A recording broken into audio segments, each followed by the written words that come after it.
It's the Evan edition. The Evan edition. The Evan edition. The Evan edition. It's the Evan edition. The Evan edition. The Evan edition. The Evan edition. It's the Evan edition.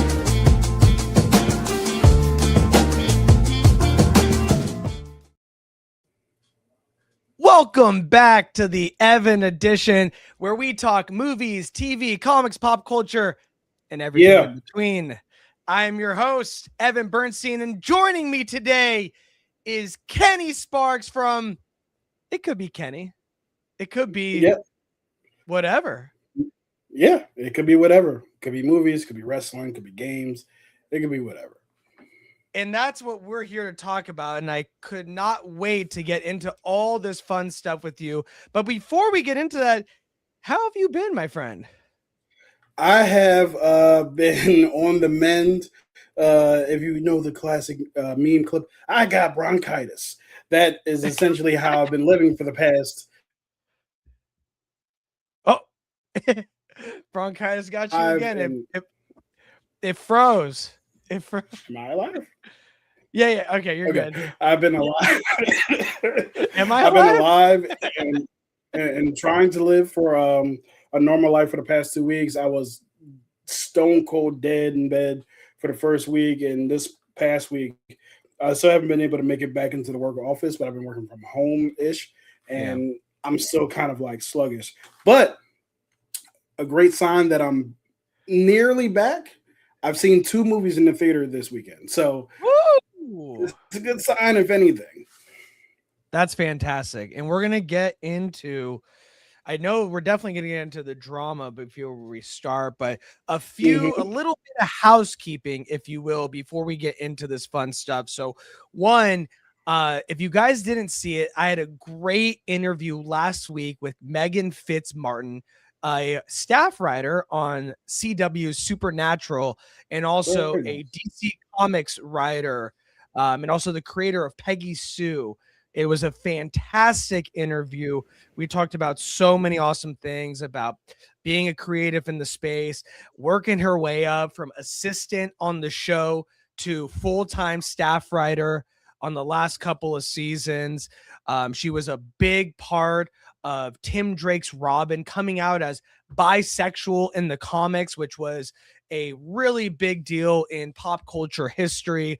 Really, really fantastic talk. So if you guys haven't seen it, please go ahead and check that out. It is a fantastic conversation. And thank you, Megan, for coming on the show. Other than that, we got a bunch of stuff coming up. We got other comic book creators.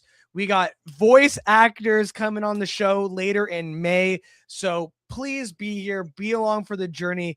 All these people have something to say, have their own story, and it is fantastic to hear. And it's very inspiring as well. So tune in, because we got a lot of people coming up soon. On top of that, I did want to let you guys know we're going to be trying something a little bit different. And it's actually a surprise to Kenny. Gotcha. No, it's not a gotcha moment. No, it's not a gotcha moment. We actually want to hear from you guys. That is right. We are going to have you guys submitting your opinions, theories, or what you got to say about the things that we love. It does need to be on topic with the things that we talk about on here.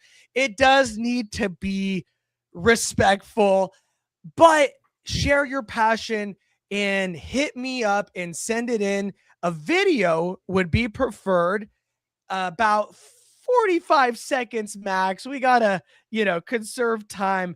But if you could, then send it on in to the Evan edition at gmail.com. That's right. The Evan, I'm like typing it out now because I didn't do that.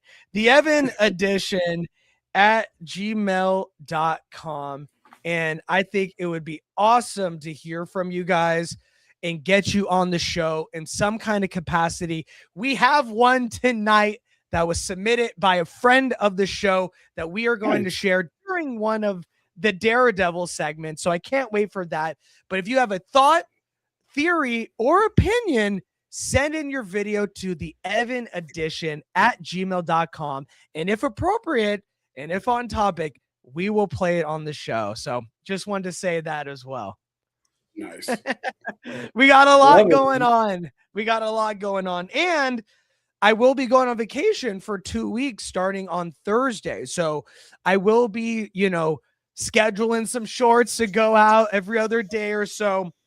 But we won't have a regular show until I believe May 10th. It's going to be a minute. So probably on Mother's Day, we'll be celebrating mothers, talking about some badass superhero moms on the show to celebrate cool. Mother's Day. And you guys should tune in. Kenny, if you're around, definitely come join. But I know a lot of people are celebrating their mothers as they should be. And we're going to try and send them off in a big, bad way on the show. So tune in for that May 10th, regular timing at 5 p.m. Pacific Standard Time on Sunday. So, woo! We got a lot going on, but we got a lot to get into because we got Daredevil topics. We got X-Men topics. We got Defenders coming back in a big, bad way. And we got the Punisher trailer. But before we get into that, I know Ken Dog saw a few movies, and we're going to talk about the drama. I wanted to just pick your brain. Not too long. We won't get into it heavily, but I've been dying to speak about this with someone because my wife and I saw it on Tuesday. Overall thoughts. What did you think about Zendaya and Robert Pattinson's The Drama? So are we doing spoilers or no? I'm going to answer it with this. Mm-hmm. Let's go. Yay, let's get it. If you did not see it, we will leave this spoiler on the bottom. We do not want to ruin it for you, even though the twist was leaked and ruined for me, but how it played out was not, and we don't want to ruin that for you. So we will leave this on the bottom. Go ahead and mute it and then come back when this bad boy is gone. All right. You've been warned. Kenny, how did you feel about the movie? So thankfully, it wasn't actually spoiled for me. I watched one trailer a couple months ago, and I basically forgot what the trailer was too. So I just walked in today. Actually, I walked in like 10:30 a.m. this morning to the theater, fully unaware of what this movie was about. I knew Zendaya and Robert Pattinson's characters were married, and they were having drama. Hold on. That was about it. Got to get this back. Okay. Sorry, guys. Okay, go ahead. So that was about it. That's all I knew going in. So I actually called a friend right after I got out of the movie, and the first thing I said to him was like, honestly, I feel like the idea, the very concept that you would be upset with me for locking a child in a closet for days on end while people search for him, it is incredibly ridiculous when you thought about a school shooting. Like, it's way worse. It's way worse. How's my actual action worse than what you thought about? Yo, He's like, he was slow. You said he was slow. I love that part. You said it yourself.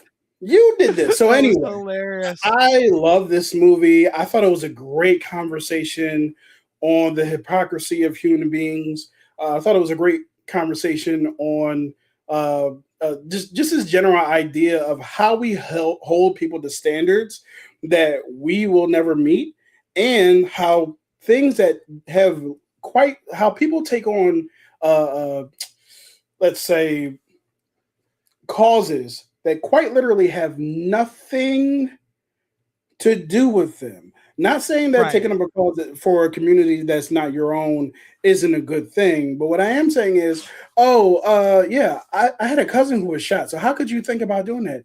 That has nothing to do with you. This isn't your issue.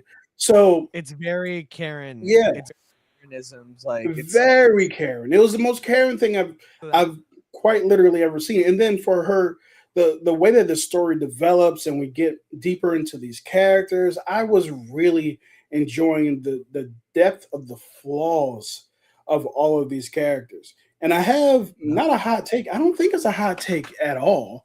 I think you guys pretty much probably know what my take is based on how I started this conversation. So what? Like Zendaya, like she thought about doing something. Maybe she was like close to like maybe committing an atrocity. I mean, that's not to say that that's not a big deal, but at the same time, she was 30 years old in this movie. This had to be 15 years ago. She considered it. She didn't do it. And now you're crusading around like she did do it.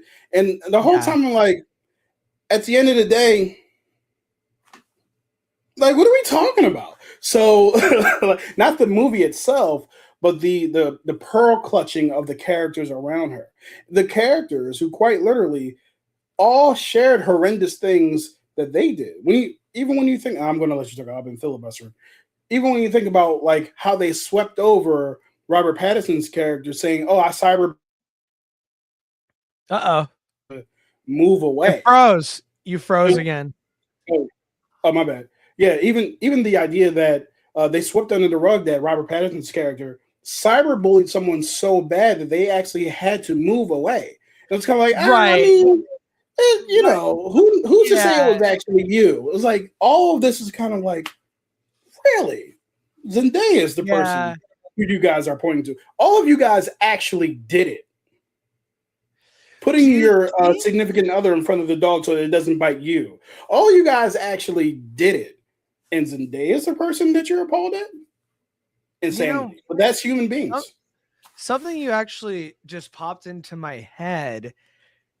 You know, Zendaya kind of like was brought into this world of like Robert Pattinson and honestly, besides his one black friend, it's like pretty white.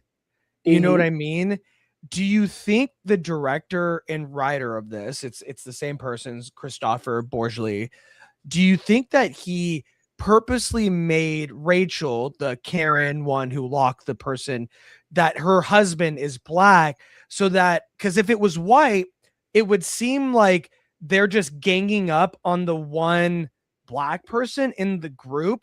Do you think it was a conscious decision that it was made to make Rachel's husband the aggressor, honestly, in the situation? She was extremely aggressive. Like, I'm not going, I'm not doing this. Do you think it was a conscious decision to make her husband black so that people weren't saying, oh, this is a race thing, they're ganging up on her because it's easier because it's the one black person in the group? So I think that there's nuance to that. The nuance being there's a few pieces of nuance here, right? The first piece being that even with Rachel maybe not feeling this way about Zendaya because she's black, she still showed a level of ignorance when she said, "Oh, my husband, he might grew up around gun violence all the time." It's like, what are you talking about? 100%. I did not. Like, what are you talking about? So there's that there. Right? That's the level. Yep. Yeah. But the other piece of nuance too is that when you actually look at the relationships between everybody, you kind of see that Rachel is not actually friends with Zendaya. She's the Robert Pattinson's friend's wife. She's not Zendaya's friend at all. As a matter of fact, at the wedding, she says, "Don't you have any friends?" Like, this is like a very big, like, a flag to say, also, we treat people who we don't know way differently than we treat people who we do know, with much more vitriol. You see it on the internet all the time. The people who you lambaste and drag through the mud, even if they have done something that's not favorable, that those conversations and those reactions are way worse than when your uncle, aunt, cousin, or brother does it, right? So one of the things that really highlighted this and highlighted it not only in the Rachel, but also highlighted in Zendaya, was when they found out the DJ was doing heroin. They treated her way worse than they would treat anyone who they actually knew. So all of them had these flaws and this nuance and stuff like that. But I do believe Rachel does have a a blinder or racial component that she actually believes about black people. And at the same time, I'm 100%. not entirely sure that that specifically applied to Zendaya in this moment. I think she was just an ass towards Zendaya. I'm sorry, I cursed. Yeah, that. Kenny. No, I'm just kidding. No, that's a really good point. It only popped into my head while I was, because when you're in the movie, to be honest, you are so pulled in that you're not thinking like, oh, they're being racist to her. Like it doesn't really compute. And then when you take a step back and you look at Rachel as a character, Yeah, the ignorance of her, there's so many, like you were saying, levels. There's so many levels to her ignorance. To even the person that she's married to, there is a right. level of ignorance.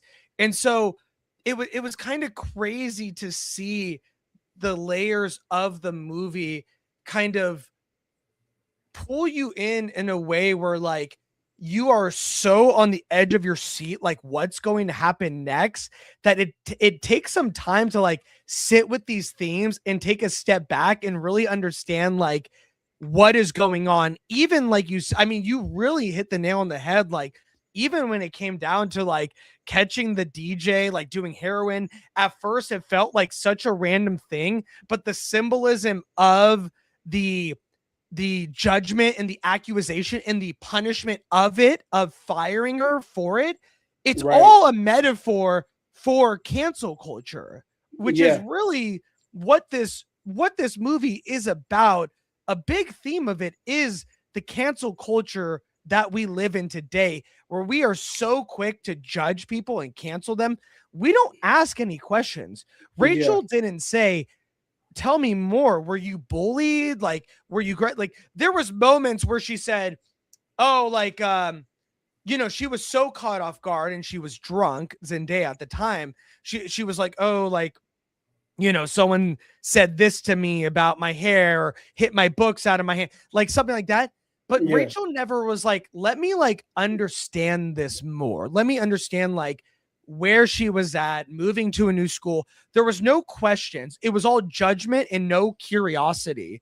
And Right. that is a very dangerous line that our society keeps crossing time and Yep. time again. No, all judgment, no curiosity, and no questions, and no full understanding. And Zero that was nuance. really what?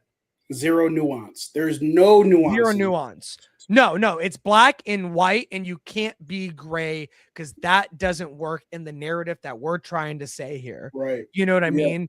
And so I found that really fascinating. I thought he did that, Christopher, in such a great way. And the two leads, I mean, these guys are going to be in 3 movies this year. To start it off with this movie in this way, I'm Mm-hmm. just so excited to see them on screen again and again, because the way Robert Pattinson, or should I say Penzea, I'll make that one up. The way that they played it, it was like acting at its highest form. I agree. Like time and time again, Robert Pattinson keeps never getting like the love that he deserves for how good of an actor he is. Like he, in my opinion, like everyone's like, oh, Chalamet. I'm like, bro, Robert Pattinson is the one right now we need to I pay agree. attention I think to. they're both Like, talented. I do think Robert Pattinson I doesn't get do. nearly I as much do. love as he should. And He honestly, I agree transforms with more. you.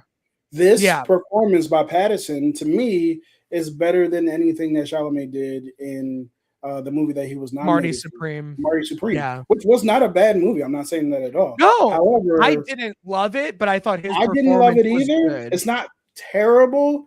I don't understand what the hype behind Yeah, it I was. don't either, and my wife did not like it.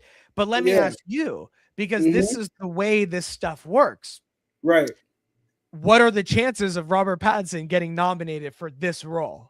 Realistically, I think it's very minimal slim. because very slim for a few reasons. One, it's A24. Not a lot of people are going to see this movie.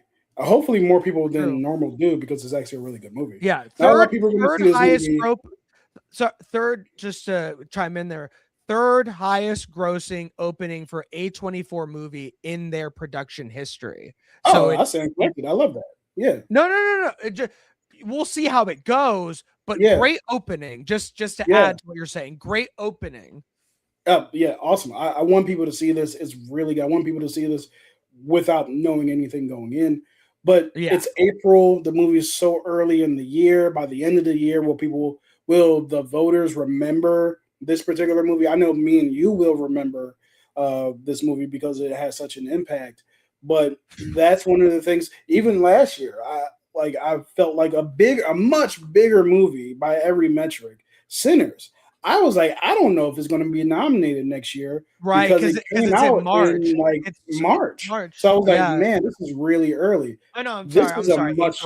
April. It came It out was right April. the day it came out the day before me and Erica's birthday. Yeah. Oh, okay. Okay, cool, So cool, cool. we Yeah. saw So, it as the start of our birthday celebration. I was oh, like, we nice. need to see That's this in theaters a to great way to start off celebrate. because Thursday opening night. I was like, let's go. I'm so excited. Yeah, it was and then we went to Napa. So I was playing the soundtrack. I know this is so ADD. We were playing the soundtrack to the movie the whole time. So I was like, Nice. for the It's a good first soundtrack. time in a long time, it was like, oh my god, I'm crying like in Napa. Don't tell nobody. Don't tell nobody. You don't what? You don't My like it? favorite song was Rocky Road to Dublin. Okay, Rocky Road to Dublin is my favorite song. That's Yeah, my jam.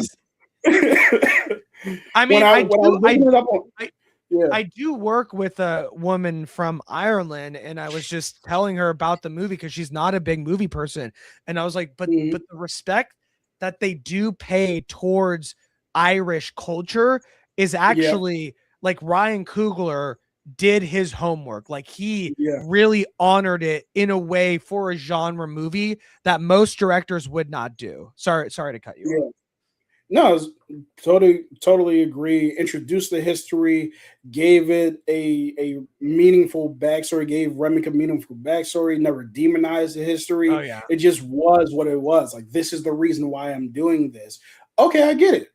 I don't like what you're doing, but I understand Yeah. it. No, So I understand it.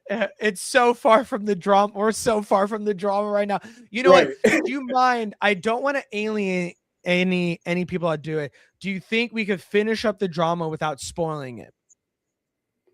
Yeah, sure. If I take this bad boy down, if I take Yeah, this yeah, bad we can boy do that. down, I've just Yeah. noticed in the beginning when I'm like spoiler discussion, people are like, bye. I'm like, oh, okay, they're gone. Yeah. We can do that for sure. Okay, I'm going to take this down. We're going to finish up the drama discussion without spoiling anything, but I'm trying to think if there's anything I wanted to say before I take it down.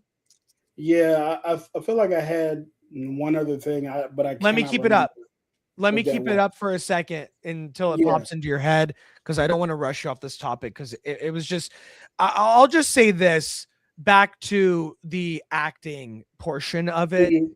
Oh, okay, yeah, I remember now. Okay, perfect. Okay. Yeah, Before you it get into actually has that, nothing. Actually, does have something to do with this movie, but it's not spoilerific at all. oh, okay. Yeah, I just want Sure. to generally talk about Zendaya's choices and how I love Zendaya's choices and the roles that she's taken over the past couple years. Okay. Should I take it But down? Yeah, Is it you can safe? take it down for sure. Yeah. All right.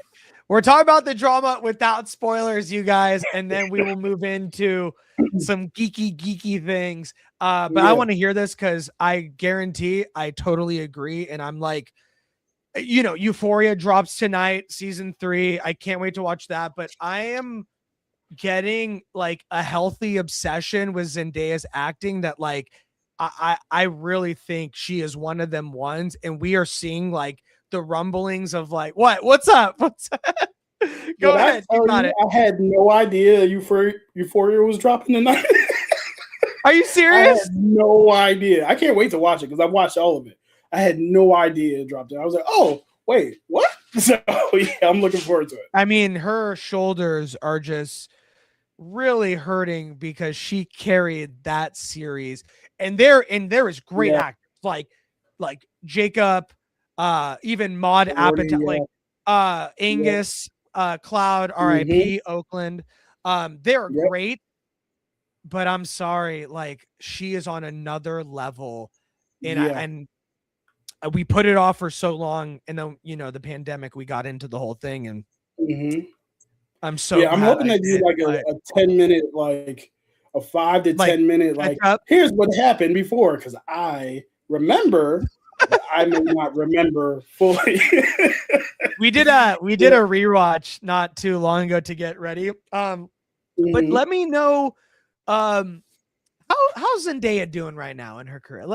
Tell me a little bit about Zendaya, what you're thinking.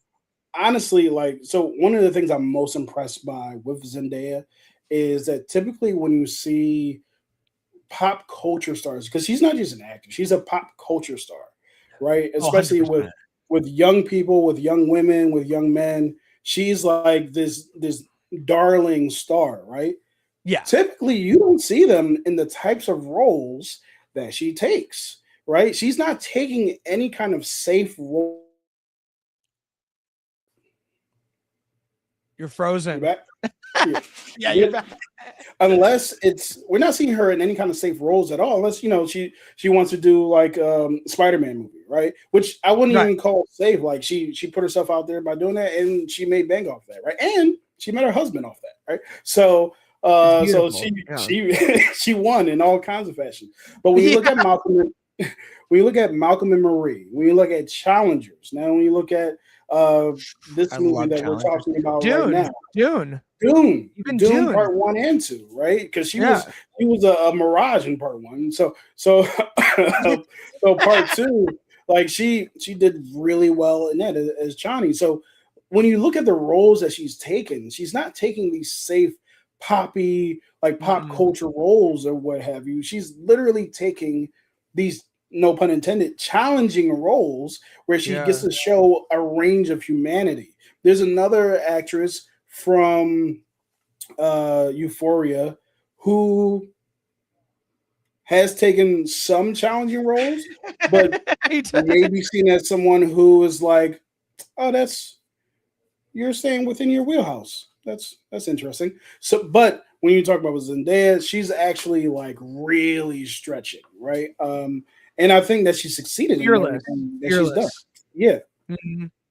Yeah, no, I totally agree. And I think I just want to see this pair more because I I think agree. Zendaya is in this groove where it's these mature, more adult roles. And, of course, it kicked off with challengers in a big bad way. Yep. Mostly, Malcolm and Marie, but a lot of people didn't see that. It's very contained, very pandemic. I think Hmm. challengers really like was her coming out party of like, I'm a woman. I will be doing women roles for now on. Right. And I'm gonna show you what I got in a big bad way. And Yeah. I just can't wait to see it because I truly believe she is like the Julia Roberts of this coming generation, where it's like she gonna be vying for some Oscars at some Oh, point, time and absolutely. time again, for very complex roles. And the one that will do it will be Ryan Coogler directing and writing, starring Zendaya. I said it here. Mark, That mark would be my dope. mark my words. There's a thing with people from Oakland where it's like, even if you ever met, you're like family. There's a different Hmm. language, there's a different way you move in the world, and you can see the similarities with how Ryan and Zendaya move, where it's like these are big time, talented as all heck Yeah. people, and they don't act like it. They they are so down to earth, Down to earth. so Yep. about family, about Hmm. culture, about being real, that it's like it's such a fresh of breath air to see these rising stars from the Bay. I know I'm Yep. biased, from the Of course. Bay, but but Hmm. but the proof is in the pudding. And so I totally agree. I think this is just the beginning of this new era of Zendaya. And if the drama is an indicator, we are in for one of the best careers of an actress that we are going to Oh, see. for sure. And she's only getting started, and that's Yeah. insane. And so, man, to just close it out, I think people need to see this movie in theaters. I went to the Agreed. theater on a Tuesday. It was packed to the gills. If you're just tuning in, we're talking about the drama, Zendaya, Robert Pattinson. This is a movie you want to experience with everyone. It's not the action, the Marvel, the DC, Right. Right. Superman ain't flying over. It's about human emotions. It's about the world we live in today. And you want to see it with people around you to feel what you're feeling. It puts you on the edge of your seat, and it's cringe in all the best ways because you just want to know, like, how is this going to end? And that's Yeah. one of the best experiences you could ask for in a theater. Yeah, and this is one of those things where it paid off everything that it set up. There was no like loose ends by the end. I really enjoyed Yes. how they set up actions and Yep. consequences throughout the movie, and I really enjoyed it. Also, like you were saying, this is my Favorite type of movie in I the always theater. freeze. So yeah, this is my favorite I was type of trying to movie finish your in general. sentence. Because I love my Speed, my Lion King, my Marvel movies. Yeah. But what I love more than all of those are When Harry Met Sally, Forrest Gump, uh, uh, A Time to Kill. Like these very human dramas are what Mhm. intrigued me the most, and that's what Yeah. made me fall in love with movies. And this is just another example of that. Like me and Zach talk about it all the time. I love movies about human beings, stories Same. about Same. humans. You know what I mean? Like, and yeah. So I don't think I need to We explain it any further. we But yeah, need this we is need my to be jam. put under a microscope. We need to be Right. put under a microscope and just be shown, like, this is the society that we live in, like, for good or bad. This is Yep. what it looks like, and we need to look at it in a certain light in order to understand what's going on with the world, what kind of people there are, your neighbors, most likely. You never know, but this is the world that we live in. And if it's uncomfortable for you, then it's doing its job because Right. it's supposed to be uncomfortable because it's supposed to hit home in a lot of ways. And that's what the Yep. drama does. So let us know what you guys think. Did you Let us see the know. drama? And are you okay with being put under the microscope and being, a little bit closer to really what cancel culture looks like today? And if not, get to the theater, go see the movie, and drop a comment below and let us know what you guys think. All right, guys. Awesome. With that down, I wanted to get into this. So, as you guys know, we are so close to Avengers Doomsday, closing the loop on this huge MCU saga as we get to Secret Wars. And after that, we will be in the X-Men era of the MCU. And I, for one, cannot wait. And for a while, people were saying, Sadie Sink, Jean Grey, has to be Jean Grey, has to be Jean Grey. And it seems like possibly we are getting that, but it's not confirmed. And we want to know, who is the rest of the X-Men? This bad boy is coming out in a big bad way. Kenny's dog is super excited about it. I can hear them. And we want to know, who is the X-Men? Well, it seems like rumors are swirling, and we're going to start getting into who our X-Men could be, starting with Beast and Rogue. This comes to us from comicbookmovie.com. They say, we're still waiting for an official cast announcement for Marvel Studios' X-Men reboot. But there have been a lot of rumors doing the rounds over the past few months. One of which happened on the hot mic. And according to Jeff Schneider, Marvel's looking at Odessa A. Zion from Marty Supreme to play Rogue, and Peter Claffey to take on the role of Beast from the recently hit show A Night of the Seven Kingdoms. Rogue was previously played by our girl Anna Paquin in 20th Century Fox movies, while Kelsey Grammer and Nicholas Hoult have played Hank McCoy. And we will see the Frasier star reprise his role in Avengers Doomsday, but it doesn't seem like he's sticking around for the X-Men reboot. And it seems like we're going to go a little bit younger so we can be around these X-Men for a long time. And I think that's the right move. In my opinion, I think this casting is fantastic. If you have seen Odessa A. Zion, she got a raspy voice. She got the flowing locks. She's young enough to fit in with a cast that will be around for 10 to 15 years. And I think I would not be mad about that at all. She got a raspy voice. Like, you can just see the rumblings of it. And even when I tell casuals like my wife, Erica, who fell in love with the MCU, you know, after I got her into it during the pandemic, she was like, yep, that makes sense. And that's what you want from even the non-diehards. You want someone to be like, no, I can see that 100%. When it comes to Peter Claffey, our boy who just absolutely crushed it in A Night of the Seven Kingdoms, and also first acting gig out the gate after professionally playing rugby. This man can act. He has stage presence like nobody's business. And this would be a huge career move for him that I would love to see, that I have no doubt this man can crush. Kenny, hearing the news that Odessa A. Zion and our boy Peter Claffey, the Beast. What are you thinking about these castings? And would you be happy if this was our final? Oh, absolutely. So until you mentioned Knights of the Seven Kingdom, I didn't recognize homie from Knights of the Seven Kingdoms. And as soon as you said it, I was like, oh, that's him, just with hair. But yeah, I think that this is an absolutely phenomenal choice for him. He's obviously big enough. He's tall enough to do the role. And even before you mentioned who it is, who he was, and I recognized who he was, I was like, oh, I don't think that this sounds like a good compliment, but he looks like Beast. He gives a Beast look.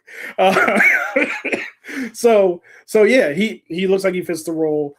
We know that he's a really good dramatic actor. I think that this will be a great turn for him as an actor, because his character in Knights of the Seven Kingdom is not playing a smart human being, and we know Beast is the exact opposite of that. So he will get to show off his skills and giving a lot of dialogue, scientific dialogue that'll make him come off as super intelligent. As far as the young lady who's, I don't remember her name, but as far as the young lady who's playing Rogue, I did see her.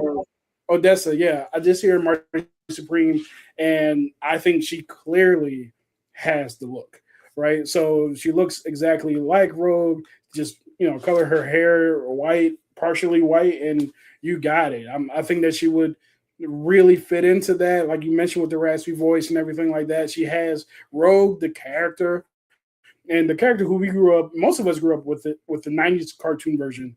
That character has a very unique style, very down south southern tone and things of that nature. And I think that she could definitely pull that off. So yeah, both of them looked the part. I don't know if that's a compliment to the gentleman, but both of them looked the part. But at the same time, I think both of them can also perform the part as well. So this is inspired casting here. No, I totally agree. Starting with Odessa A. Zion, she's also in an HBO show called I Love LA, which just got signed on for season 2. It is created and stars Rachel Sennott, and Odessa is a influencer type person, and Rachel is her manager, trying to make it in LA, be the influencer, doing ads, trying to get big. But the girl is a rock star. I mean, she was Yeah. literally born to do this. Her mom is Pam Alden, who was the voice of Bobby in King of the Hill, amongst way other voices. Oh, She was in okay. Her mom has Yes. been in the business for a very, very long time, as well as her father too. But her mom has been out there for in a big bad way. Even she had her own hit show on FX called Better Things, which was loosely based on her life. And she's done like Phineas and Ferb, amongst many, many other voices. So she grew up around it, which has this like maturity. You know, we see it in Yeah. sports. You know, Steph Curry grew up, on the court with Dell Curry. You just absorb it, being around it, and Right. Yep. say the nepo baby stuff, if you will. But if you're good, you're good. And if you're not good, Exactly. you're gonna fade out and you ain't gonna get any jobs. Or the internet will Exactly. let you Yep. know very heavily. Right. And I think with Odessa, she's at this stage in her career where she's starting to get noticed. She's getting bigger profile pictures like a HBO show, Marty Supreme nominated for an Yep. Oscar. So she's just at that point where she's getting famous, but the salary won't be blown up because she's not big yet, which is great Hmm. to get her younger, to sign her, to have her on the X-Men for many, many years to come.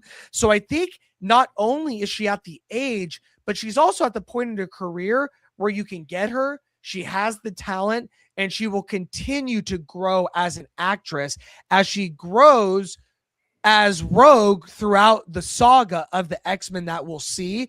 And I think that Yeah. is perfect timing and perfect casting. And I love that for her. And this may or may not matter going forward, but she definitely looks like the type of person who would look good standing next to Channing Tatum playing Gambit. I'm not sure if that's actually going to factor in or actually going to matter, but she He's old. does. I'm just Oh yeah, he is older. He is yeah, he is much older than he looks. So yeah, yeah. that's also true. He So we might want he to is. ask He that. looks great. Yeah, Yeah, he does yeah, look yeah, great. He got those good genes, yeah. Good genes, um good money for good genes too. Yeah. but I know what you're saying, and I think that's important. Mm. The rumor is they're going to start with the original X-Men, right? Which is Cyclops, Rogue, Jean Yep. Grey, Gene. Beast, and Iceman. And that's the original 5. Yeah. Yeah. What you doing? What you doing with those eyes? I see those eyes. Mm. Um, You don't like it? You don't like the original 5? You think we should it, do you think they should start with something different than the original 5 X-Men? I would just say, maybe add some color to the situation, but Beast. No, I'm just kidding.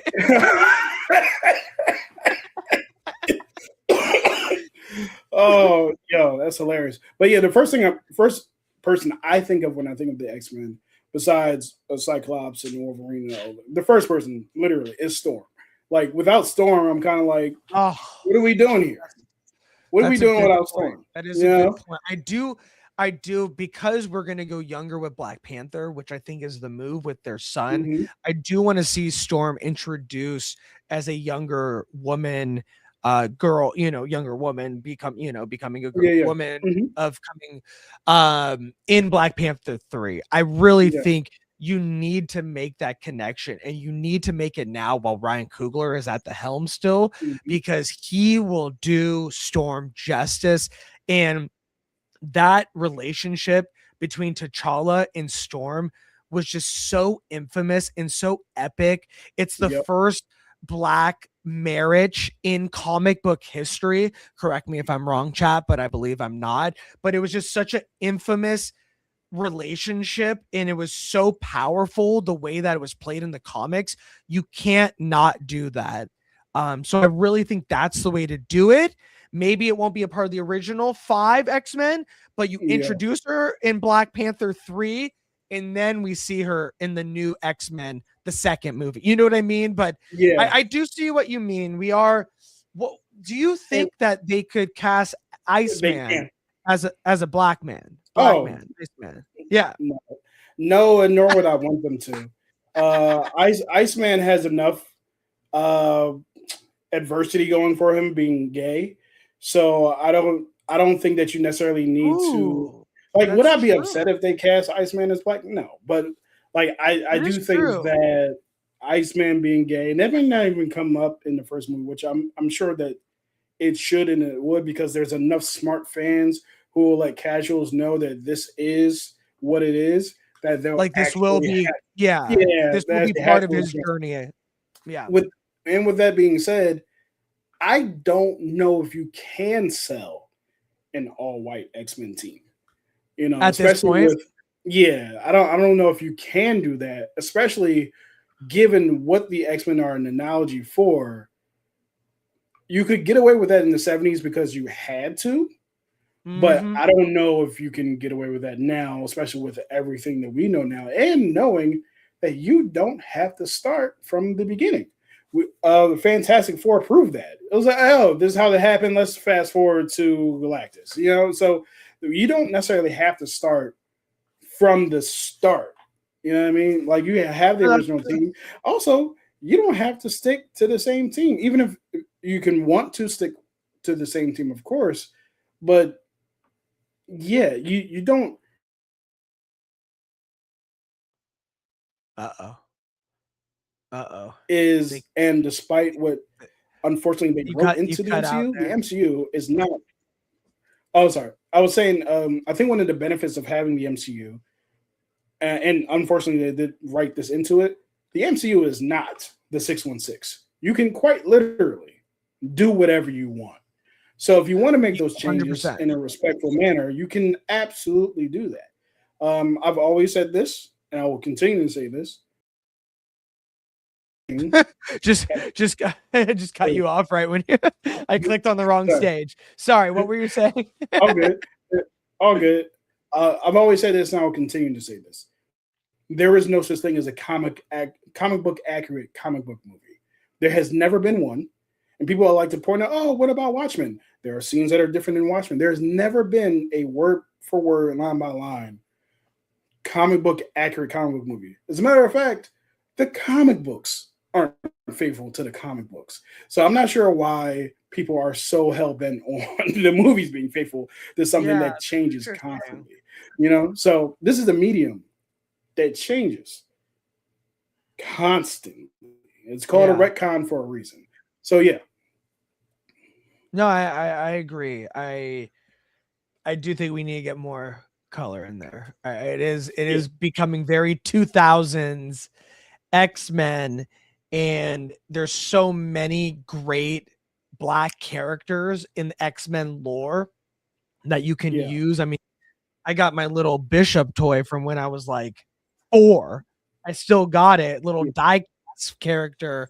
I mean, Bishop has never been done justice in the movies, and I think he Correct. is primed to be an epic character in the X-Men MCU moving forward, and you have to do that character justice because he is Yep. so badass in the comics, just like Storm, that you need to do these characters right. And I don't want to like hold out to be like in X-Men 3 we're going to bring him. It's like, no, let's start bringing in these characters that weren't really used in the past movies, and give them the representation that they deserve, because from the comics these are some of the people's favorite characters in X-Men Yeah. lore, but they have not been given that stage on the movies or TV shows yet. And this is the time to do it and start it off that way. So I hope it's not the original 5 X-Men like from Hmm. 1960. I really hope they add some flavor of the characters that we've grown to love more early Yeah. on, especially with Bishop and Storm. So I Right. totally agree. But with this casting, I think they are on the right track. I would not be These are great mad at castings. all, but they're just rumors. So let us know what you Yeah. guys think. Do you like the idea of Odessa A. Zion as Rogue and Peter Claffey as Beast for the upcoming MCU X-Men? Or do you think there might be other actors that would fit this a little bit better? Drop a comment below. and let us know your guys' thoughts. Ooh, I just heard myself. All right. With that down, guys, I wanted to get into this. I think Marvel right now, the MCU, is back on a generational run. We got Thunderbolts. We got Fantastic Four. We got very good. Oh my god, why am I blanking? The Yaya show. Wonder Man. Thank you. We got Wonder Man. And we got Daredevil Born Again season 2 that has been absolutely fantastic. And what really put the cherry on top of the cake was episode 4 this past Tuesday. And it came in a big bad way. And we're going to get into it because I have been waiting to get into this with someone for a very long time. And Cece, you were supposed to be here and get into this too. Hey, what are you doing, girl? You got to get on your camera and mic and hop on it. But I can't wait to get into this. She's exhausted. She just moved her entire life to. I know. She told me. Yeah. I'm giving away all of her business. Yeah. What is her social security and what is her address? No, I'm just kidding. No, we miss you, CC, but we're glad you're here in the chat for the conversation because we are going to get into Daredevil Born Again season 2, episode 4, which in my opinion has put Born Again back in the conversation of the level of the Netflix series, if not maybe a little bit better in some parts. Overall impression of episode 4, season 2, Daredevil. Kenny, what did you think? Best episode of the season by far. This was a tour de force in performances from literally everyone involved. I'm talking about best performances from the gentleman who plays Bullseye to Matt Murdock to Kingpin especially and Vanessa. Like all of our core 4, incredible in this episode. The opening scene in the diner was just like was that good? No, it's like the best, one of the best cold opens of a superhero show that I think I've ever seen. My man got killed with a lobster. A lobster. I know. I loved it, hungry. Man, but yeah, pardon me. I still got the bronchitis, but worries. I thoroughly enjoyed this episode, not just for I enjoyed this episode for a couple of reasons. Daredevil is best when Matt is dealing with multiple complicated issues at the same time. He hates Fisk, wants justice for Fisk, probably wants to kill Fisk, but his morals won't allow him to. But even though he wants Fisk dead, he doesn't want someone else to kill Fisk because he doesn't believe anybody should be killing anybody else. But now he has to stop Bullseye from killing somebody without killing Bullseye and trying to not kill Kingpin while still being pissed at Kingpin. This is where Matt is best at. And it's also where Kingpin is best at because he's trying to balance his marriage and what's best for his marriage with what's his ambitions are for taking over. I don't even remember if this line was from this episode, but when Vanessa asked Kingpin, you have the world, how much is enough? It's like, how many worlds are there? I'm like, bro, this is not this episode, but I think that was a conversation. Do you remember the last episode when they were in bed and there was the juxtaposition of Karen and Matt in bed? And then Vanessa and Kingpin in bed. It was like, it was just, I think it just speaks to the overall production, the way that it's shot, the way that the story is told, where we are seeing that and the homage to the original comics. These 3 people, Bullseye, Kingpin, and Daredevil, are tied to each other in a big, bad way. And Yes. for the longest time, we never got that. We got it a little bit in season 3 of the original Netflix series of Daredevil, but it wasn't like how it is now, where it's like, no, these three are tied to each other, whether they like it or not. Their Hmm. fates are tied to each other. And it's so interesting to see now the dynamic of what you were saying, where Matt has this dilemma where Bullseye killed Foggy, but he also just saved his That's it. life. But he Hmm. also regrets it and says, what that woman made me do. And he's like, don't say Foggy's name. You just see like the complexity of all these characters Yep. and all the things that they've been to. For better or worse, they are tied to each other. And whatever happens ends with these three in a big bad way. And we are just ramping up to something epic that we are going to see. And you best believe the way that this writing has gone, we are in for maybe one of the best seasons of comic book TV episode or series in history, in my Totally opinion. agree. Like the I Like, think one of the best seasons of comic book television before this was probably season 3 of Daredevil on Netflix, when the very oh man, start back, start back. The very in the very last episode, it ended in that triple threat match with between Kingpin and Bullseye and Daredevil, where Kingpin broke Bullseye's back. You know, and all of that was going on, and Daredevil forces Kingpin to quit. And we think that Fisk is done after that, but they come back in a big bad way, as you said. And yeah, man, I'm excited to see where this goes. One of the things I'm most excited about. Are we good? Okay. One of the things I'm most the excited suspense about is killing me. with this season is the fact that I have no idea where it's going. Right? I can't predict Same. what the next thing is going to be. I'm not even entirely sure Vanessa's dead. Vanessa could be dead, and next episode, Kingpin could boot up the super collider like from Across.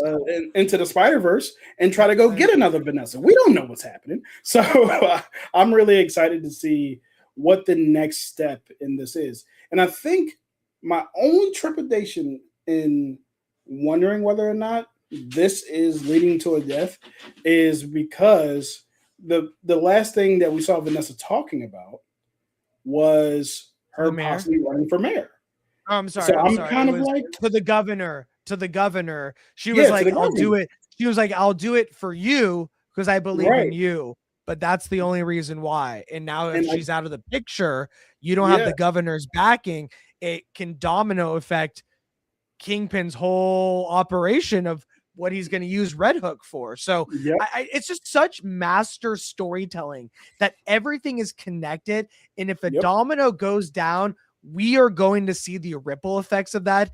And Dario, the showrunner of it, he is just so good at keeping everything connected within yep. its own little pockets, including mini Kingpin and Oh, that's BB. Like, there's yeah, just all these moments that are just like something is going to happen in a big bad way, and I'm just like on the edge of my seat, like what does this mean for this person? But I do want to get back to Vanessa. hmm In your opinion, do you think that she did bite the bullet glass shard bullet in I the will be end, honest with or is you. she, That don't look deep enough for me to that's like. what she said? Yeah, I know, right? That don't look like you know. So It's in your opinion, you don't think so? it looks like it hurts. It looks like it would knock you out. You would probably pass out from that kind of thing, but it's inconclusive at most. We'll find Okay. out in 2 days, but I don't know if I believe that she's gone. It would be a powerful move for this show for her to be gone because of what we know Kingpin would do. I don't even think Kingpin would care about being mayor anymore. I think he would just start murking It everybody. would be Right? It over. would It would be it would be bad. over for Yeah, everyone. yeah. I also love what Cece's saying because I feel like the Mm, trepidation with Daredevil killing Kingpin, at some point you're going to have to make a decision, like a real decision, because we've seen it for almost 5 seasons now with our Daredevil that he won't kill him. Even at the end of season 3, the amazing "I beat you" scene where he takes off his mask and he's like, "I beat you," which is arguably one of the best performances moments that Charlie Cox has given as Daredevil. Absolutely. He keeps beating him, but he doesn't put him away for good. And then Kingpin keeps getting away, keeps weaseling his way in to gaining more power and becoming more untouchable. So at what point is Matt Murdock, Daredevil, going to say, no, I need to put him, this is the moment. And if he does put it down and give that Punisher energy, CC, does it change the character completely? I think there is a good story that could come from it, from him snapping and killing Kingpin. And the story is actually it cut out. I think there's a good story where he actually has to search for who he is as a person after something like that happening. Because I think that Matt would feel that way if he accidentally killed Kingpin. So if he intentionally did it, it would be even worse, right? So I think that there is a dynamic story to tell there. 100%. It doesn't necessarily have to change the character completely, but it gives a bit of depth to the character. To me, something else to wrestle with. If Matt kills Kingpin, right, I think that he would wrestle with that guilt, and that it would prevent him from ever killing anybody ever again, right? I think that would be kind of the reminder. He would see Kingpin's face in his dreams all the time. No, he wouldn't. Does he know what Kingpin's face looks like? So, you would hear his voice. You would hear his voice in the dreams. Yes. Yeah. The voice would haunt his dreams. Right. It haunts mine already. Oh man, that voice. D'Onofrio is amazing in this role. So I think that it would just bring more depth to the character, make the character even more human in a sense. And also make some really interesting conversations with Frank. So I would be all for that. This is a hilarious image. It's like, just on his face, it's just funny. Not that the situation was funny, but he's in a boxing ring with a gun and looking to the side. It just looks hilarious. But yeah, this is a really I want to get into this moment because it really put this whole episode put Daredevil Born Again on another level. It was cinematic in so many ways. It kept you on the edge of your seat. There was multiple fight scenes. There was multiple smaller moments of just talking that pushed the story forward. It was such a master class of putting so much in an episode without feeling overstuffed. And I absolutely loved it. And I think the way that they ended it, hold on, I saw you got a thing popped in the head. The way that they ended it, it was just so cinematic with the bullseye situation coming. First off, the boxing scene was brutal as all heck, and people are loving it, which is a total metaphor of the world that we live in today, that people ignore violence when they're in love with someone so much that they feed off of it, that they love it. This guy got murdered pretty much in the ring, and people are like, yeah, go Trump. I mean, go Fisk. You know, it was like, I could stand in the middle of Fifth Avenue and shoot somebody. Is a direct quote. I could stand in the middle of Fifth Avenue and shoot somebody. My fumbles are on purpose, if you didn't tell. This episode had so much in it, And at no point did it feel overstuffed. From the beginning of the fantastic opening with Bullseye that established him as one of the best MCU villains that we've seen thus far, Absolutely. to the fight between him and Daredevil, to the moment where BB and Tony Soprano Jr. are going to the club and, get the chip in his pocket and all this little stuff that's building up to a bigger story that we're about to see, to the ultimate climax with the boxing scene, and then Bullseye comes in and Daredevil jumps out the window and they see what's his name? The Watcher, I guess people are saying that. But it was so much in so many ways, and it never felt like it was overstuffed. It felt like it was so fluid and so purposeful with the storytelling that this is a masterclass in how you tell a comic book TV series, nay, a great TV series. Yeah. And my Siri went on when I said nay. I don't know. Take us away, Kenny. What was the moment that popped in your head? I know I talked a lot. No, like you actually. Uh-oh, you're frozen. You're frozen, my friend. Hello? Kenny? No! Kenny! My brother! Oh, damn, he really is frozen. He really, really is. CC, if you were here, we could have been talking while Kenny came back in. Kenny, do you want to restart it? Back. Welcome back. That's my jam. That's what I was singing to you before cameras rolled. And I was like, does he not know Mace? I thought I was.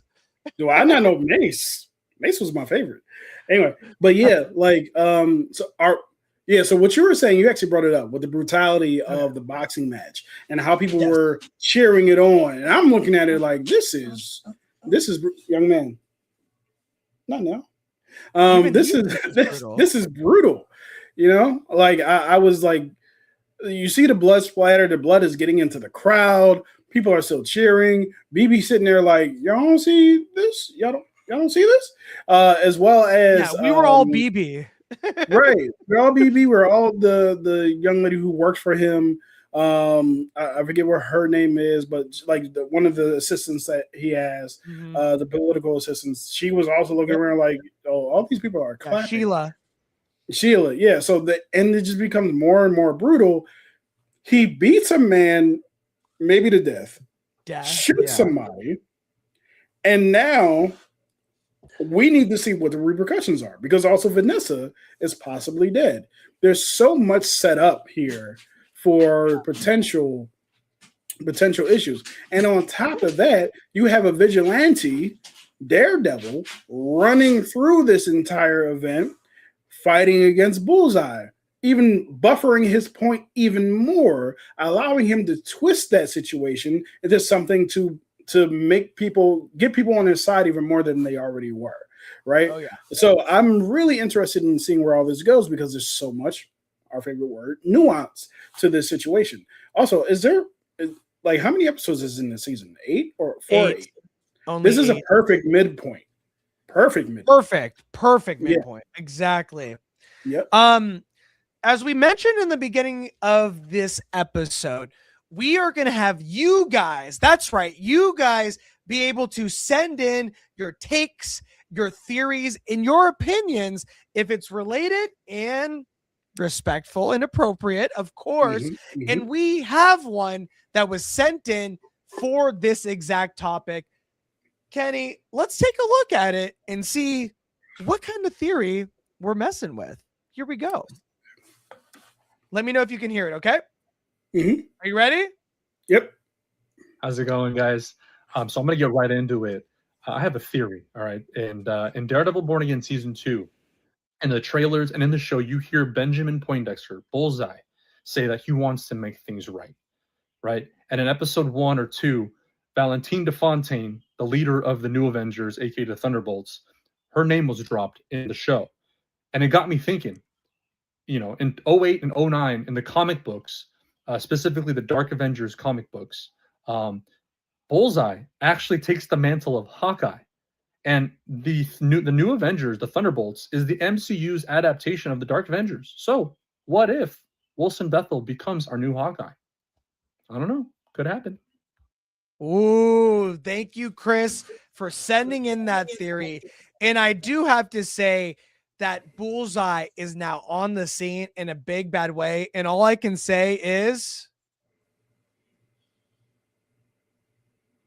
absolutely.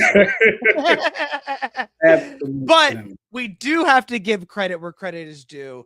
And Wilson Bethel is playing Bullseye like the character that we have always wanted to see on screen. And it is truly special to see. On top of that, what Chris is describing is very reasonable. There has been mentions now of Val. We know the Thunderbolts is a group of makeshift villains, if you will, that become, or anti-hero villains that become the new Avengers, if you will. And there was a moment in the comics where Bullseye becomes the new Hawkeye for the new Avengers. What do you think of Chris's theory of our boy Bullseye becoming maybe Hawkeye or a part of the Thunderbolts moving forward? Yeah, I think that's a really interesting theory. I would actually like to see it because I would love to see more dynamism, more dynamic storytelling in the MCU. Not to say that MCU storytelling isn't dynamic already, but this would be something that you would have to have watched the shows to really get an idea of like why that may be happening. And some people may see that as a hindrance. I see it as a reward for us for having watched everything. Right. So I would really like to see, who does he look? He looks like somebody in this picture. And I can't put I think he another really one. does. He looks like who are you thinking? He looks like a villain from an 80s movie. But yeah, I'm trying to put my finger on it. But yeah, anyway, yeah, so I really would like to see that. And even here, he's not too far from a Hawkeye suit. He's not too far away from it at all. So I could see her having her own Hawkeye. Yeah. No, I really like the theory. I really do. I could see that happening, and I would love the homage to the comics because that does happen in the comics. But I just love that Wilson Bethel is getting the recognition that he deserves because one, he's from the Bay, but two, this guy can act and he is fantastic in this role. Even when he's just acting with his eyes, they are so expressive.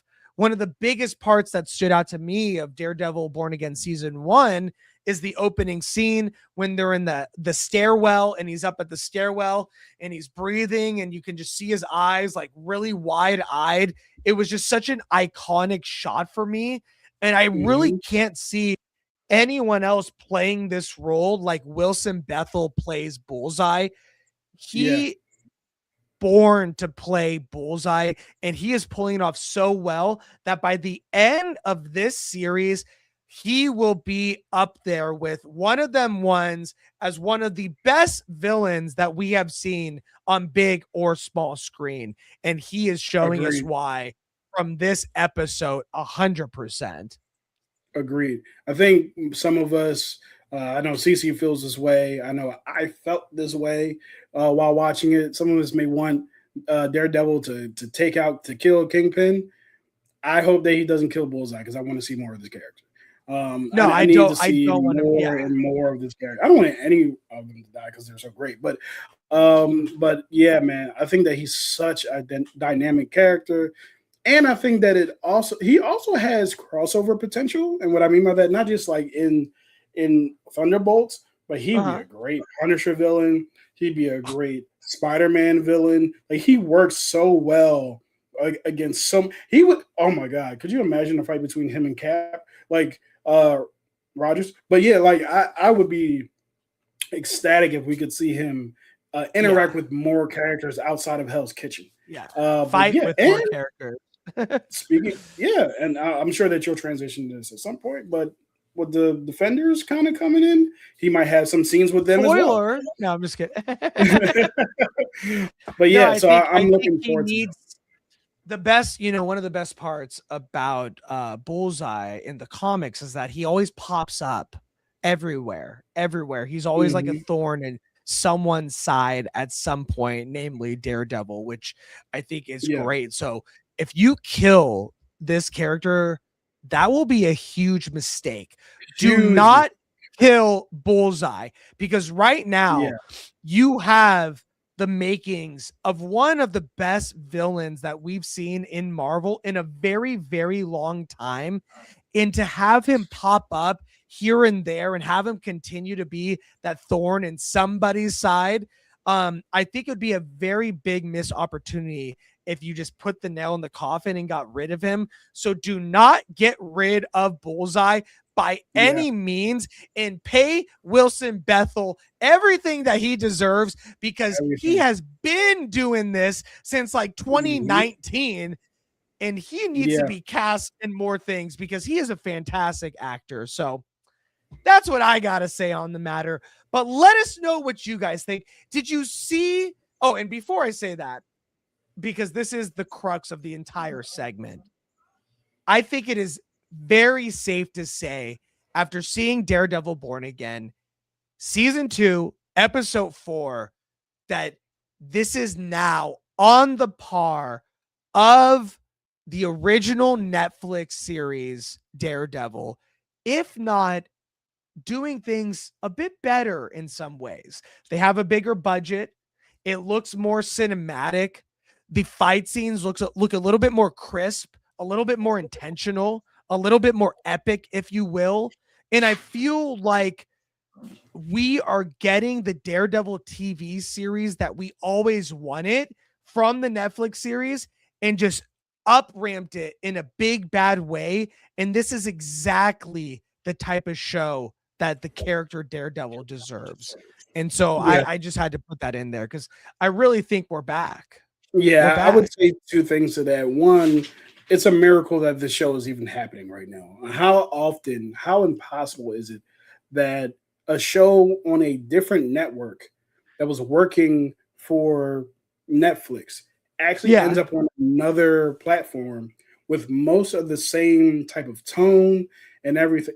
And maybe the first season to me didn't feel as tight as the previous 3 seasons, but this season it feels like a return back to form, especially for one specific reason. In the season before this, the CGI Daredevil fight thing did not look great. This season, we getting some practical. I saw Daredevil being pulled along, with the bayonets, and I was like, "Yo, this looks great again." So they've fully bought into the realism, or buying into the realism of the fights, as well as the character motivation. So I think that we're fully back to peak Daredevil for sure. I'm so sorry. I completely forgot. Before we get off this topic, what I was saying before, is this The Watcher? Sorry. Is this The Watcher? Because this has gone crazy online. And when I showed it to my wife, she was like, "Oh my God," because we watch What If, do you think this is an homage to The Watcher? Because this is a critical point in the timeline where Vanessa dies, right? This is the reason why Into the Spider-Verse, he's trying to get to another version of Vanessa. So in your opinion, do you think this is just a nice wink, or this is actually The Watcher watching a specific moment in time, what's it called? One of those points in time, a canon event, if you will, for Kingpin and Daredevil where Vanessa dies in this universe. What do you think?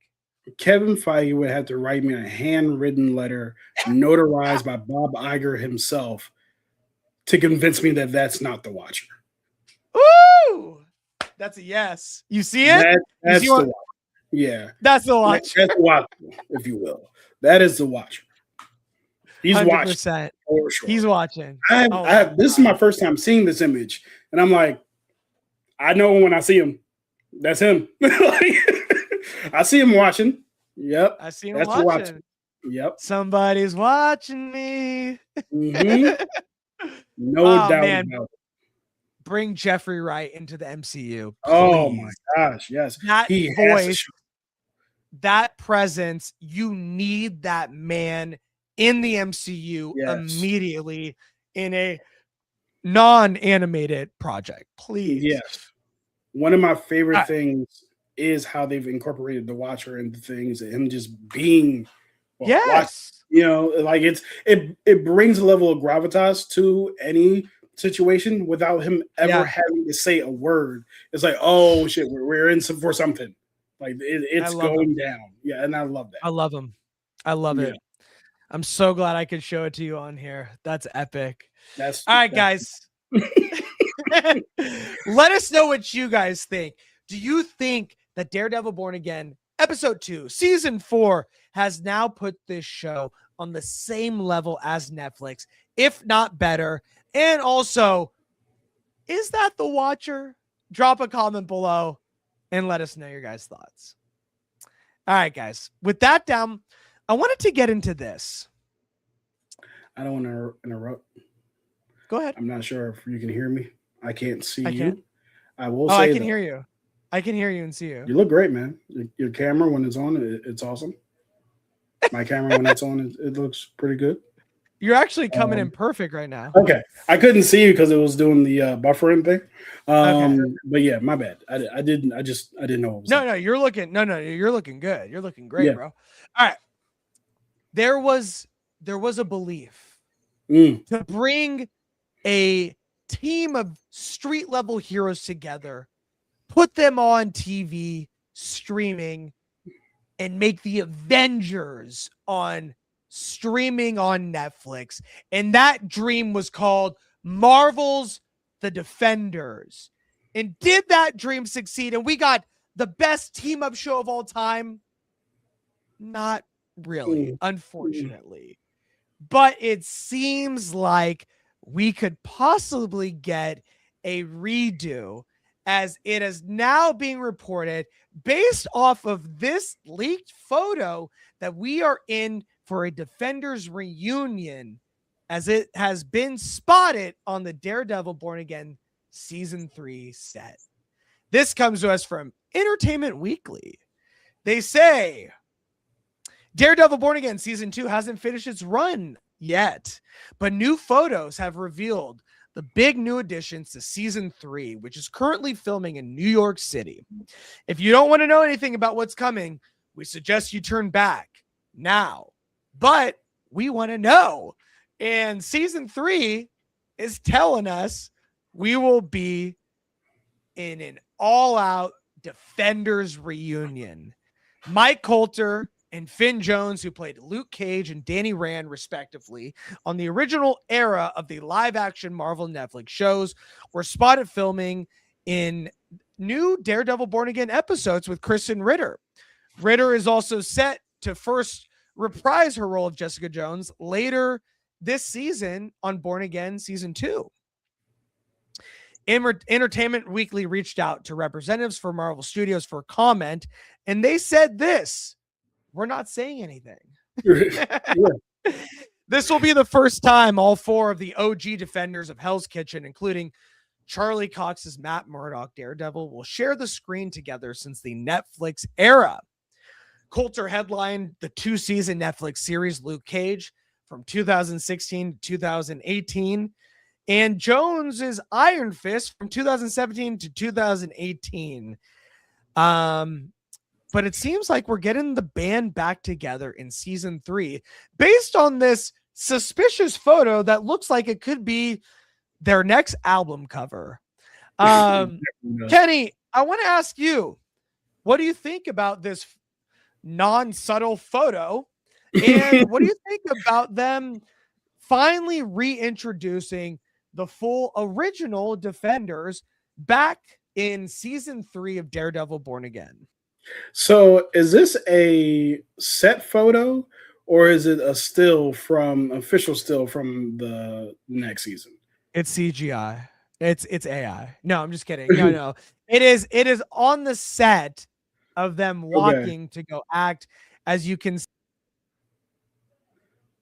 Gotcha. Well, I just thought it was funny that as the you only can person see, our boy is trying to cover his own suit up. It's like, bro, we can see you. You don't need to wear the. That's what I thought was funny. Is like, so the only literally person looking at the camera, literally looking at the camera. You're not hiding it, girl. Right. I will say so. I would be excited to see the band back together. I liked the first season of Jessica Jones. I liked the first season of Luke Cage and parts of the second season. Iron Fist exists, and that's the best I can give it. But yeah, those were shows I thoroughly enjoyed. Well, those are some seasons I thoroughly enjoyed because I'm gonna be Jessica Jones season 2 and 3 was some of the worst television I had ever watched at the time, and it was such a letdown because I loved season 1. But seeing them all back together, I'm excited, man, because I feel like knowing Marvel, knowing the MCU, knowing this side of the Disney playground, I think that they'll do a lot of work to rehabilitate Finn Jones' version of Iron Fist and give him an actual chance to succeed, because my understanding was he had like a week to train for martial arts, or they didn't even train him in martial arts and just told him to go out there and wave his arms a little bit. So I'm really looking forward to seeing how they bring this all back together and seeing where all these characters have been since the last time we saw them. I'm especially interested in Luke Cage because the last time we saw him, he had taken over the club in Harlem, which I thought was a really interesting, stupid decision. But I am looking forward to seeing how that goes forward, or if they're even going to address it. I agree. I really loved, Luke Cage season 1 with Mahershala Ali as the villain. I just think that was brilliant casting on all fronts. I think Mike Coulter is such a great representation of Luke Cage. Agreed. He embodies that character. And so I'm so glad that he is coming back to reprise this role, because honestly, at this point, I'm sure someone could do it, but I can't see someone as Luke Cage because of how invested I am as Mike Coulter playing Luke Cage, which has been several years since we've seen him, but it's just so ingrained in our memories that I'm so happy that he's back, and I think he's absolutely going to crush it. Yeah. Unfortunately, Mr. Finn Jones did not get as warm of a reception when it came to playing Iron Fist. Yeah. As it was historically documented, it was very rushed in casting him, not giving him a lot of time to train, to accurately get down the choreography. It looked really bad in the show, and it really affected how people see Finn Jones as that character. Yep. But I will say this, in the Defenders show, which was ass, it was mediocre at best. It was very, very mid for having great actors in it.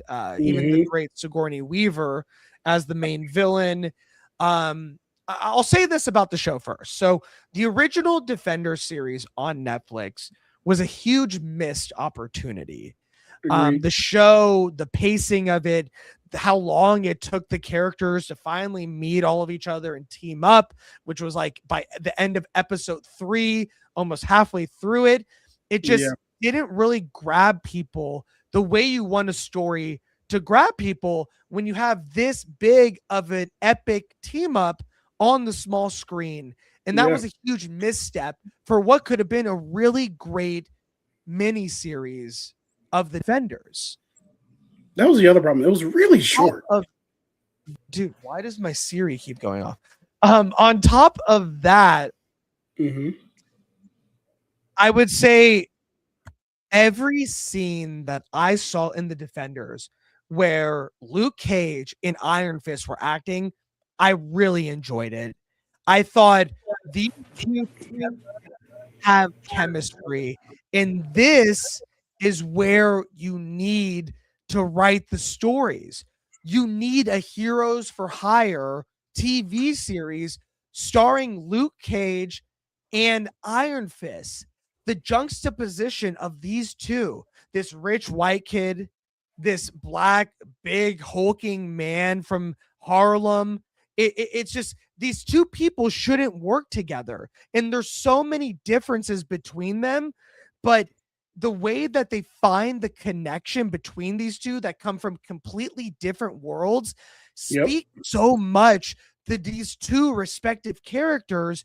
And there's so much good storytelling that you could do with Heroes for Hire. And you didn't do that. That is how you should have done an Iron Fist show. You in any time, like in season 2 with Luke Cage, where Iron Fist was in it, I was like, here we go. These two are so good together. This is where the magic is. And you never kind of went deeper into that. You always kind of shied away from your strong suit.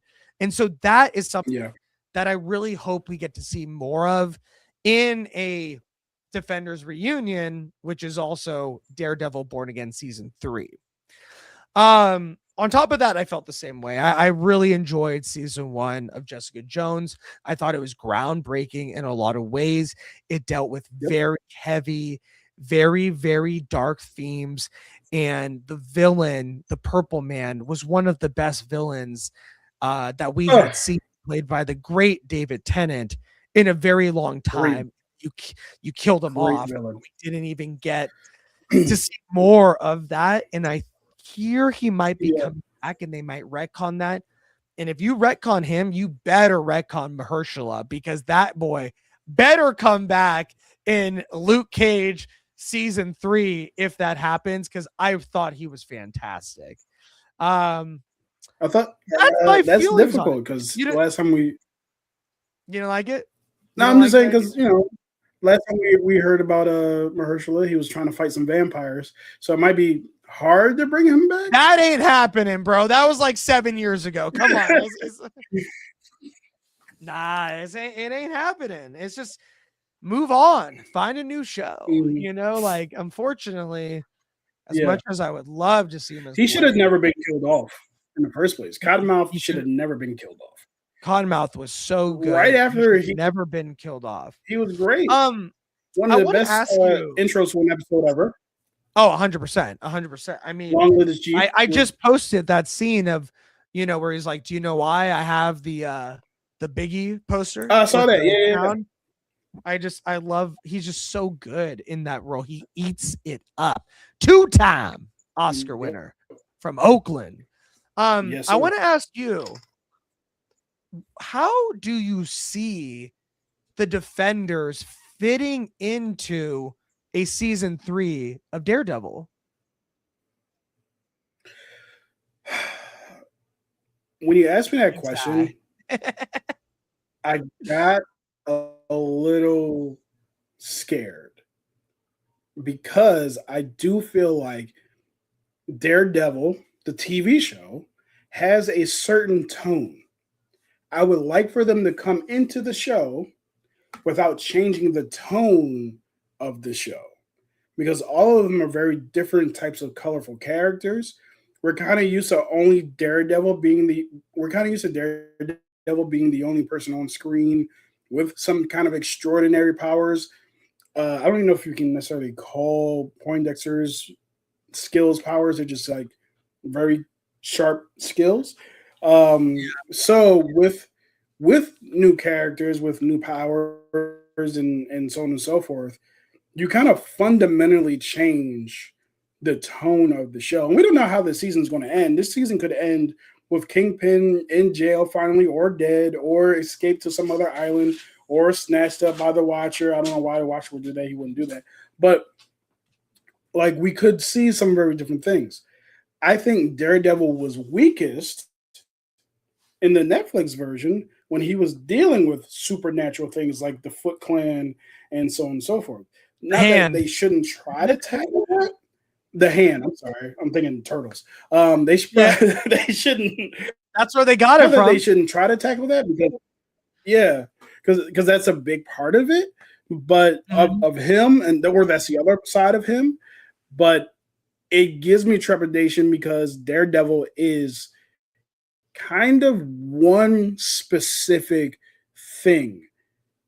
And I'm really curious how you bring these characters in and keep that tone. Daredevil. Yeah. That's a good point. What do you think about that? My wife also made a great point. She was like, well, who are they going to be fighting again? The Hand?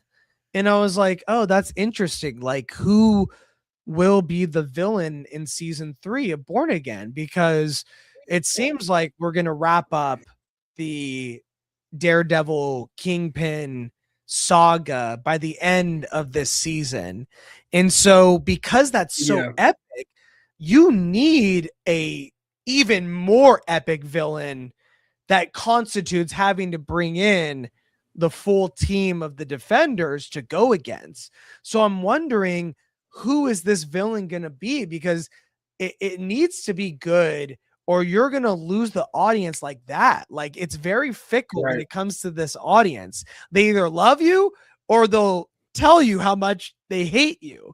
And so really, I think what it comes down to for season 3 is way more the Defenders. It's who is the villain, who is going to be big bad in season 3 that constitutes why the Defenders need to join forces and come back together to fight against this foe.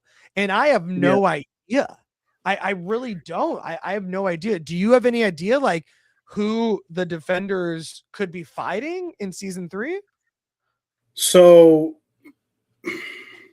this is where my depth of knowledge of Daredevil is a little bit shallow. I do know that 10 Fingers is an option, a very creepy option, but he's an option. Unfortunately, they killed off Muse, which was one of my favorite villains I've read from Charles Soule's run on Daredevil. He is such a great character, and they kind of wrapped him up in like 2 episodes. But yeah, like, so you have 2 issues, right?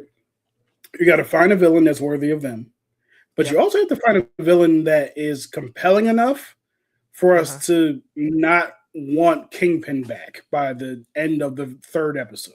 You know what I mean? Like, that's kind of where you're like leaving us, because really it almost feels like when Daredevil and Kingpin end, Daredevil should just end. Like, because that's the story of this show. You know what I mean? Like, if you're going to do, if you're going to do something else, then I guess do a different show with a different tone. You know, still keep it Daredevil, but like, just make sure that you reinvent it so much to the point where it's like, okay, this is a totally different chapter. 5 years, 2 years later, blah, blah, blah. All that stuff is done. But even with that, it's like, all we've known from the Netflix days 10 years ago to now is Daredevil, 11, Kingpin. That's it, right? So you start trying to bring other people in. I don't know if we're going to feel the same way, because the big thing about the Daredevil show is it's physical when it has to be, but it's a lot more intellectual and a lot more moral of a conflict than anything else. You start shooting laser beams and everything at Daredevil, it could be fun, but it won't feel as satisfying, gratifying to like think and talk about the political nature of this, and that, which is a lot of what Daredevil is. But yeah, and that's why I kind of feel like Defenders kind of felt different because we're no longer dealing with deeper human emotional issues between two very different and very interesting, deep characters.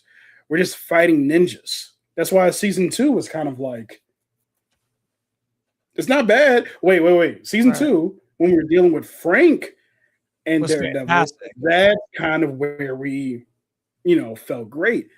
Dealing with ninjas is a very Daredevil thing, but it's not what we gravitate towards with the show. So I don't know. I think it could be very difficult to win people over for that. So I totally agree. I think it's a fine line that they really need to walk carefully, because you got the audience, like you got us fans saying, oh my God, Daredevil Born Again is back in a big bad way. It's on the level and Netflix, all this stuff. And you end it at a huge high, which I'm hearing like after episode 4, it does not let up. Like this is the beginning of like neck break speed of crazy things that we're about to see. And you end it in an awesome way. You got to follow it up with something even more epic, or you're going to lose the audience. Yep. And so you're kind of playing with fire here in the sense that like once Fisk goes, it's hard for you guys to fill that vacuum again, because we've seen it before and you filled it with Frank, which was fantastic. But as soon as Frank went away at episode 4, the Hand was really like, what are we doing here? It didn't really grab audiences the way that they thought it would.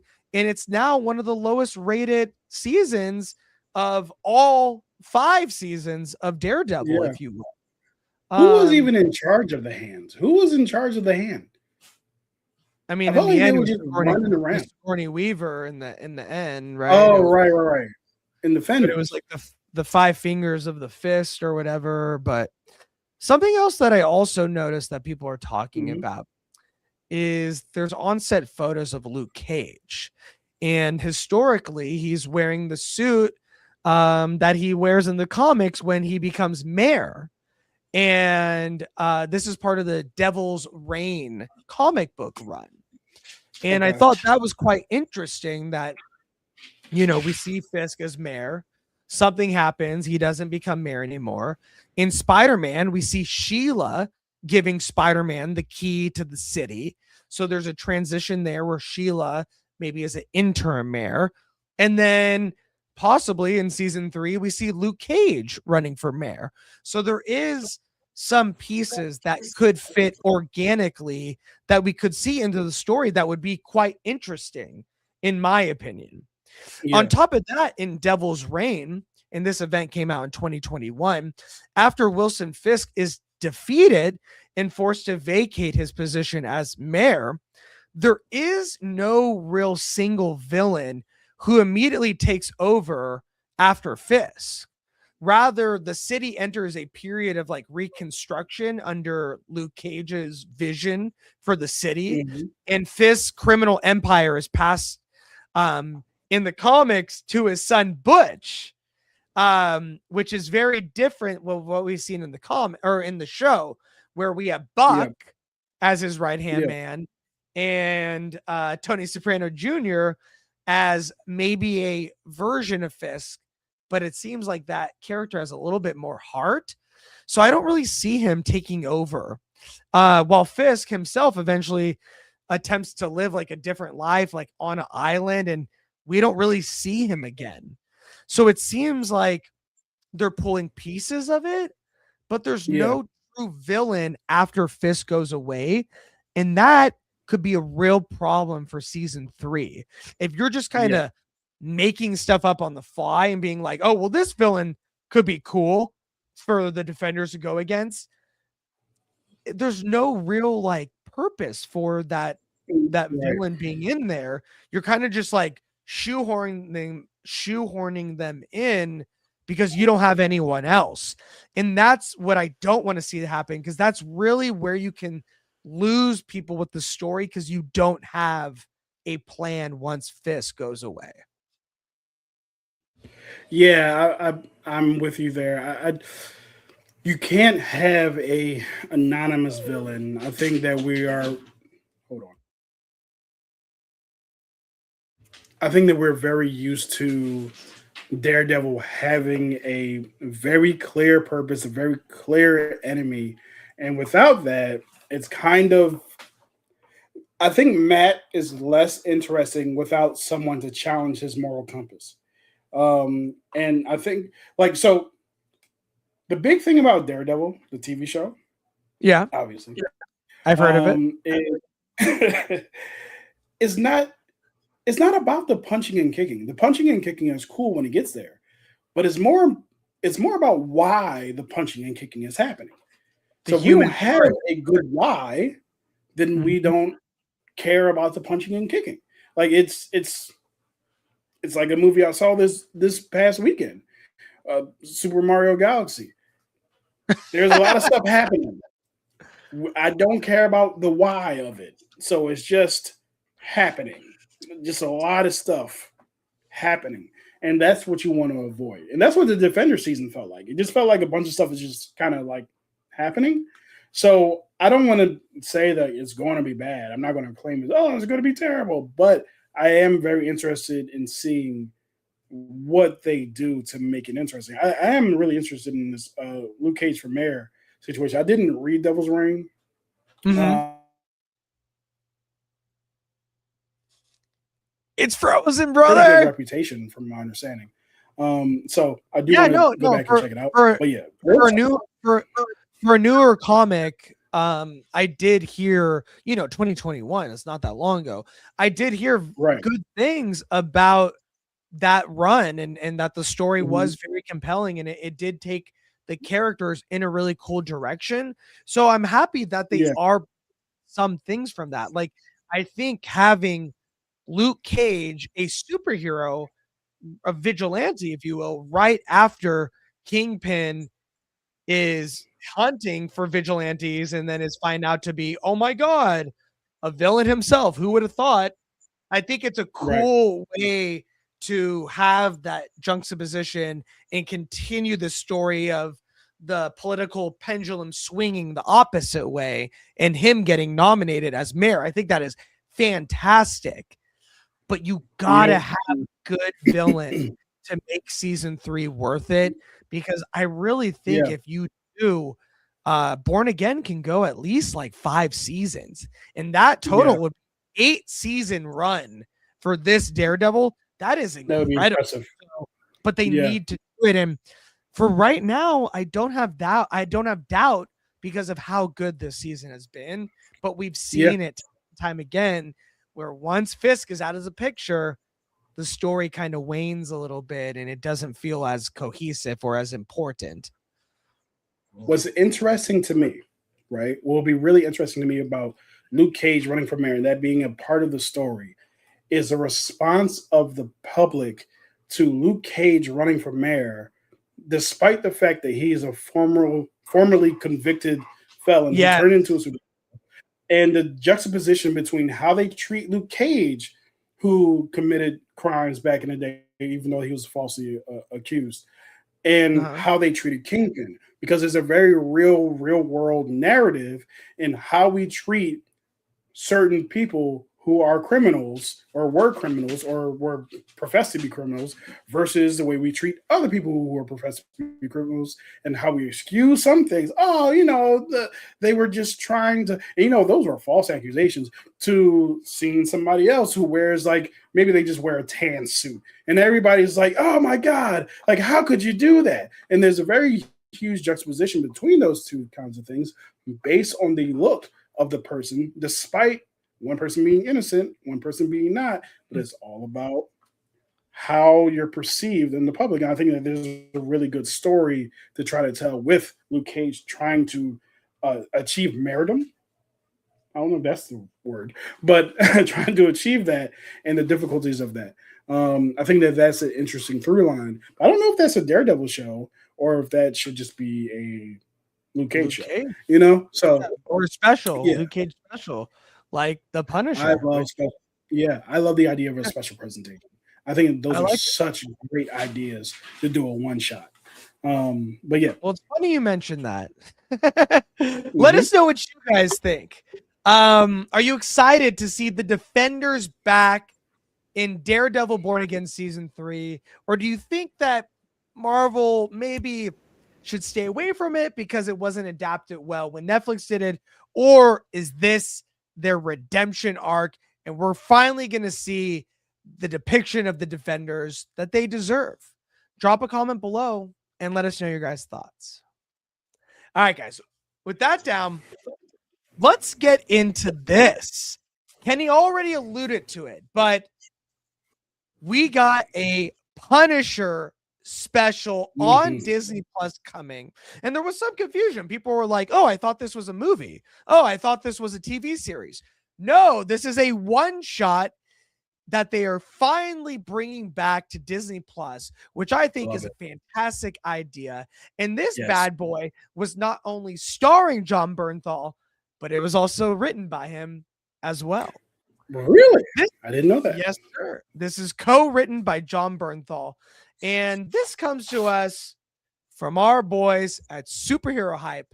They say the Punisher One Last Kill trailer gives MCU fans plenty of reasons to be excited about the upcoming TV special. One Last Kill is being released on Disney Plus next month, directed by Reynaldo Marcus Green. The project will once again see John Bernthal reprise his role as MCU's Frank Castle's Punisher. The first full-length trailer for One Last Kill was just released this past week, and there's plenty in the footage to dig into and get excited about. We are going to talk about 5 things that should have Marvel Studio fans excited about and hyped for the Punisher special. Kenny, let's get into it. Let's go. The first one is one unbeknownst to some fans and Kenny. John Bernthal is co-writing the Punisher one shot, One Last Kill. Bernthal is not only starring as our boy Frank, but he also co-wrote the screenplay for the special with the director Green. This marks his first credited work as a writer, which is plenty of reason to get excited, as it shows this is a passion project he very, very much cares about. Bernthal knows the MCU Punisher character perhaps better than anyone, so his involvement behind the camera means he's really doing everything he can to make sure this project pleases fans. Kenny, what do you think of our boy John Bernthal being a co-writer on the special? I'm interested. I'm interested in seeing what parts of the show that he was responsible for writing. I do get trepidation sometimes when I hear about actors writing their own characters, and the only reason why is because there's been some instances where that did not turn out as well. However, I do feel like John Bernthal is the type of person who knows his character inside and out at this point, really has a clear vision of what he wants his character to be.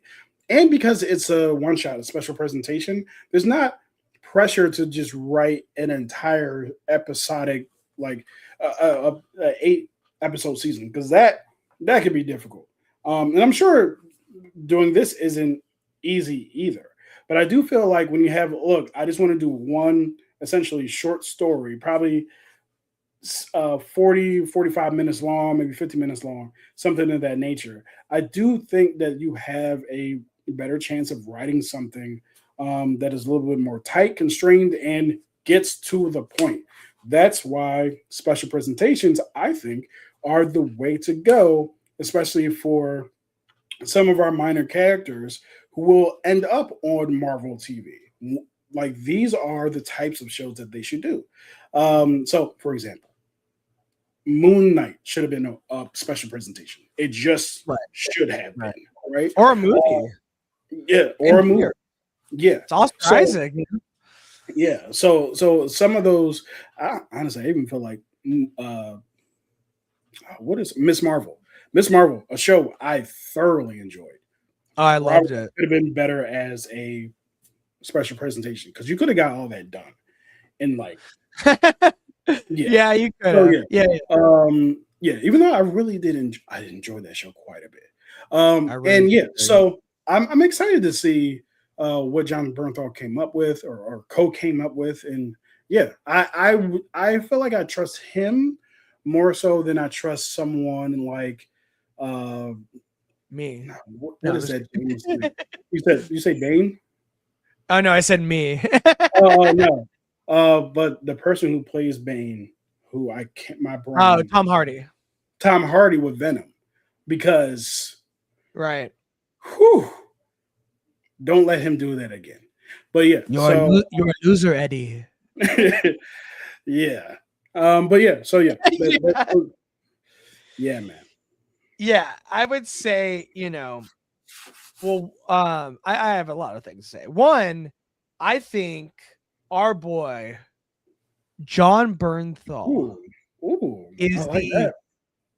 best representation of Punisher that we have ever seen on screen. And Agreed. there have been a good amount of Punisher actors that have all had their own take and they've done okay. But the Yeah, way that John Bernthal plays the Punisher, it's like he was ripped from the pages and put on the screen. It is right. so accurate to the core of who Frank Castle and Punisher is that now I really can only see John Bernthal playing this character. Agreed.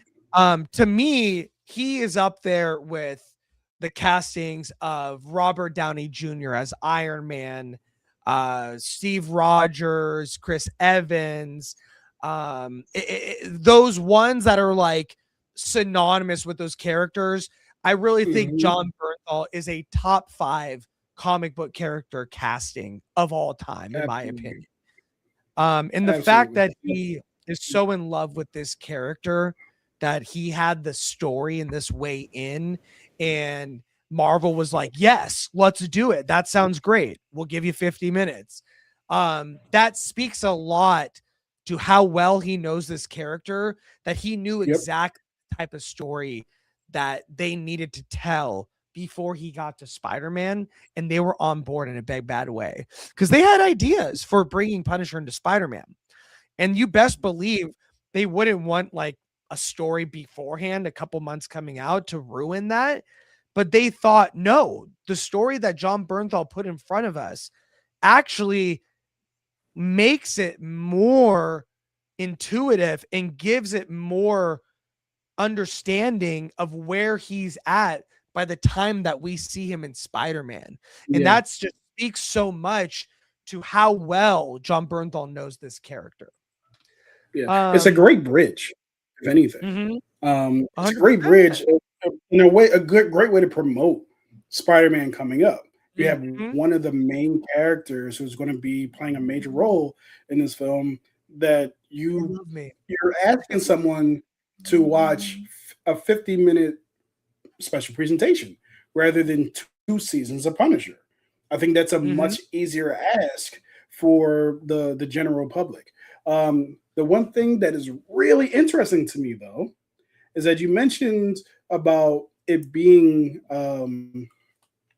that appetizer before we get to Spider Man. Right. I'm really interested in why it's called One Last Kill, because to me that told me, oh, Punisher's dying at the end of this, but we know that he's in Spider Man, Mm, so that's where I'm kind of like one last kill. that's Is he going to say, interesting. "Oh, I'm not killing again"? Because that I don't see that happening either. So, so I'm really curious to see what that tagline is. The next thing that we noticed in this trailer, Violent Mhm. Frank isn't going away anytime soon. No, We know that no. the Punisher will be in Spider-Man 4. While we Mhm. don't know how big of a role Frank will have in that movie, it will obviously be different in tone than One Last Kill. But those who were afraid that, Bernthal's inclusion in that movie means we might be done with the gritty, violent Frank, they have nothing to fear. He's on a mission in this trailer, and that mission certainly is going to involve a lot of bloodshed. And we saw a lot of headshots and a lot of Mhm. brutality in this one-shot special that I think is really going to satisfy people that were maybe scared that Disney was going to nerf the Punisher as he's going into Spider-Man. What did you Yeah. think about seeing the brutality in this trailer? It felt like home. It felt like Punisher. It felt like what Mhm. I expect to see Mm. from Punisher. I don't know if I'm imagining this, but didn't he use like a Gatling gun at one point in the trailer? I'm I not sure if don't I'm know. I imagining. mean, I know he uses it at the end of Daredevil season 2 when he mows down the Yeah. hand on the roof. Mhm. I don't know if he got the Yeah. Gatling gun again. I would love that. I would absolutely love that. Yeah. A great callback. Maybe Great, maybe I'm just great imagining that. But action yeah. scenes. By the Yep. way, as you were saying, great Mhm. action scenes. Like Frank looks incredible in it. Like the trailer definitely lets us know there won't be a shortage of violence or action. There's like brief glimpses that we see of Frank like jumping through glass or shooting someone. Like it all looks pretty incredible. And there Yeah. surely will be loads more that we haven't seen yet. What did you think of the action in the trailer? It looks great. Like even like from a production standpoint, like from just the look of the show itself Mm-hmm. looks very like faithful to like what a Punisher show or comic book would look like. Yeah. But yeah, the action looks incredible, and that's really what you're going to sell people on. You're going to give people the moral compass, but what people are really going to be there for is what's going to draw people in is the violence, and they'll stay for the character. So the violence looks really good in this. Um, I also wanted to pay or allude to the fact that Frank's MCU future is looking bright. Um, we see, one last. Oh my god, my Siri keeps popping up. I gotta disable that. See, like in the One Last Kill trailer, it seems to be focusing on Frank's fighting his demons once and for all. Like once it's over, once he's completed his last kill, as you were saying, it surely will not be his last and is ready to leave the past behind him. Like we know he'll be in Spider-Man, but obviously there's tons and tons of Punisher comics out there that can be adapted. So it seems like he's in Daredevil Born Again season 1, Punisher Last Kill, Spider-Man. It doesn't seem like we're going to be done with Frank because there's all sorts of directions that he can take him in and all sorts of tones and ratings, as we can see, going into Spider-Man, going into something more brutal like Last Kill. So it seems like we're going to be seeing Frank for the foreseeable future, which I'm Yeah. really excited about. I would not be surprised if Frank ended up being seen at the end of the season of Daredevil at all. Oh, really? Oh yeah, for sure. Like what I think maybe not because writing and they might be going in a different direction. I also don't see Frank as the same person who will be locked up in a cage by Kingpin and just let that go. So that's Right. so maybe he will be back, maybe not. But I do think that we're going to see quite a bit. We might see him 4 times this year. Oh, 4. Do we get a little Frank Castle Explain. will return at the end of Spider-Man? Do you think we're getting a little bit of Frank Castle will return? Doomsday. You think we're gonna get Mhm, Doomsday? Doomsday mhm. Punisher? Maybe Interesting. he'd be I like, don't know if I see him fitting into that. I would love it though. That would be epic. It's it just would be. crazy. Like you're gonna get Frank in there and not Daredevil. Like that's wild to me. Is there? I guess Daredevil's not in it. Is Yeah. Daredevil not in it? No. I I mean, guess that would be very cool. as far as we know, Mhm. it doesn't look like it. But man, I really, really love this trailer. It seems Yeah. brutal. It seems personal with Frank's demons that he's continuously battling. It Yep. is so it is so like of who the character is, the core of the character.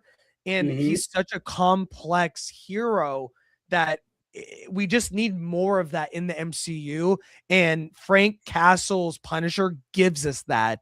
It's what the MCU needs moving forward, and so we better be getting more Frank after Spider-Man, but we will have to wait and see. So let us know what you guys think. Did you see the Punisher trailer? Erica says, Punisher, let's go. CC says he's my favorite Marvel character. I've watched Punisher season 2 8 times. I think I've watched it a billion times because I love season 2 more than season 1 in a lot of ways. But did this give you hope that they are going to do the character of Punisher justice in his one-shot special, or do you need to see a little bit more? Drop a comment below and let us know your guys' thoughts. Man, we have been here a long time and we are not done. Okay. Before we get to the last topic, I do want to say, if you like what you're seeing, please like, subscribe, be along for the journey, drop a comment below, and be a part of the community. We love hearing from you. This stuff is all subjective and it all hits everyone differently. And the best part about having these conversations is seeing other people's perspectives and being respectful of other people's opinions, because I know we are passionate about the things that we love, but it doesn't mean we can't have respectful conversations and find another point of view by diving into this with other people that love it. So be here for it and drop a comment, subscribe, and be here for the journey. All right, guys, let's stretch. Let's get into I'm going to do a little bit of Project Hail Mary.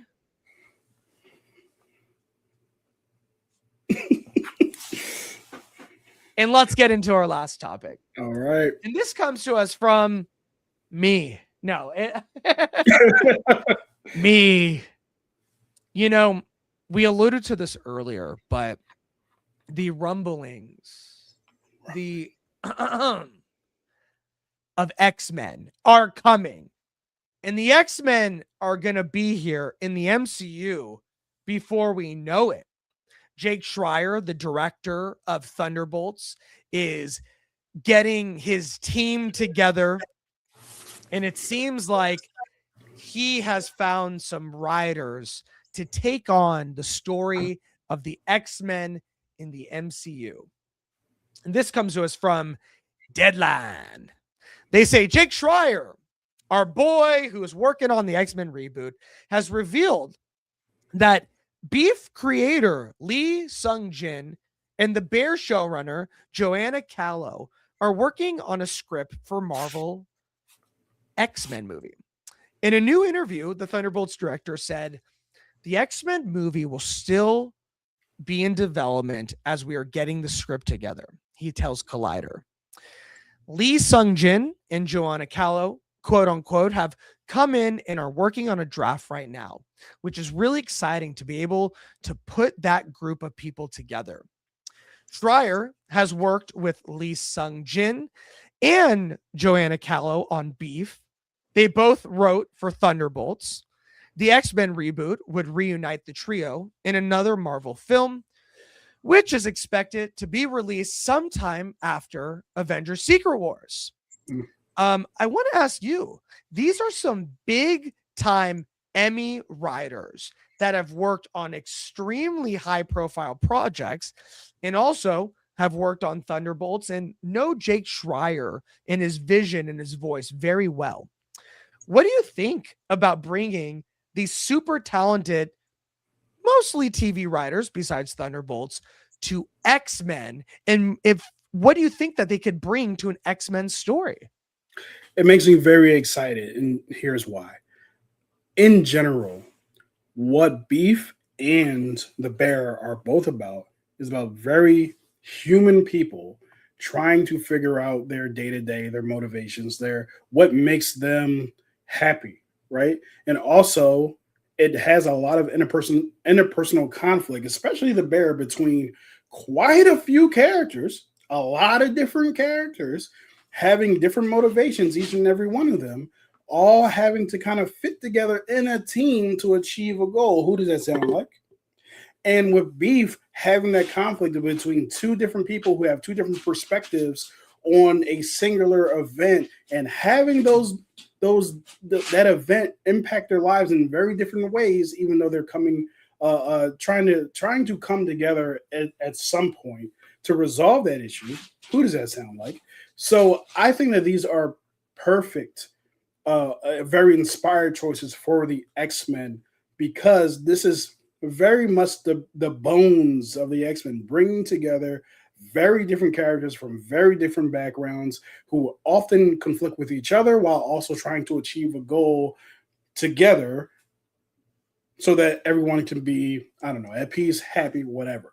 This all sounds like the X-Men to me. So I think that having those choices gives me a lot of hope for this project in general. I totally agree. I mean, these are extremely talented writers that know how to write complex characters. Mm-hmm. And that is exactly what the X-Men are. You have the writer and directors of Beef, of the it's funny because the Bear has the Beef as the restaurant, but you have the writers of the Bear, you have writers of the Beef. They both worked on Thunderbolts with Jake Schreier. There's a familiarity there, and that makes for extremely good storytelling about complex characters like the X-Men. The X-Men is a group of super complex characters where each individual can have their own solo movie. They just all happen to be part of the same team. And both of these writers from Beef and the Bear, time and time again, have showed us that they know character. They know character development. They know how complex human beings are. Imagine being a mutant and having superpowers and being a teenager and already feeling like you don't fit in the world. These writers were primed to write X-Men. We already saw the rumblings of it with Thunderbolts, which was really good in my opinion. And so it seems like they've been prepped and primed to get to a point where now like they're ready to tell X-Men, and these are the people to do it. So I was ecstatic when I heard this. Yeah, I think that this is, like I said, I think this is a very inspired choice. Also, just piggybacking off of a conversation we had about the X-Men earlier, this is another everything that you mentioned about them being teenagers and mutants and outcasts in that way.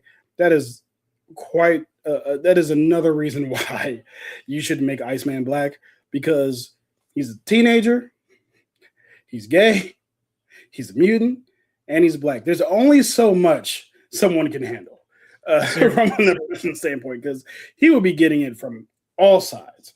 So yeah, just let him deal with the teenage angst and the hate from the people, from the Homo sapiens and the the bigots, because making him black, that's just another.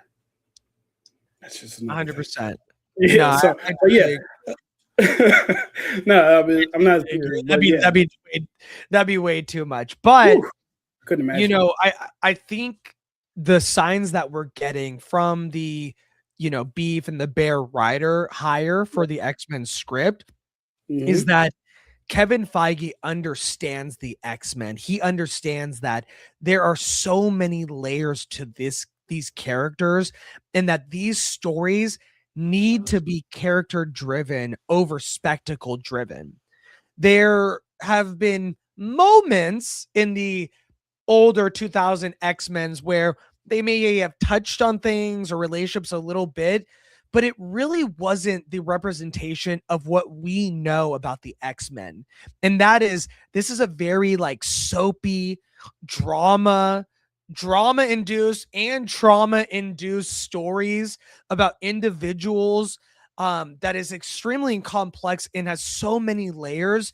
And the fact that they hired these two writers to write the X-Men script just shows that they really understand how they need to go about representing the X-Men this time on the big screen. And so it just gives me a lot of faith that like they are finally in the right mindset of how these X-Men need to be represented. And that gives me a lot of hope. Yeah, and I think that Kevin Feige has mentioned in the past that the X-Men are the characters in Marvel that he loves the most. So I think that Mhm. he'll give the most care to the X-Men and how they're Yes. approached.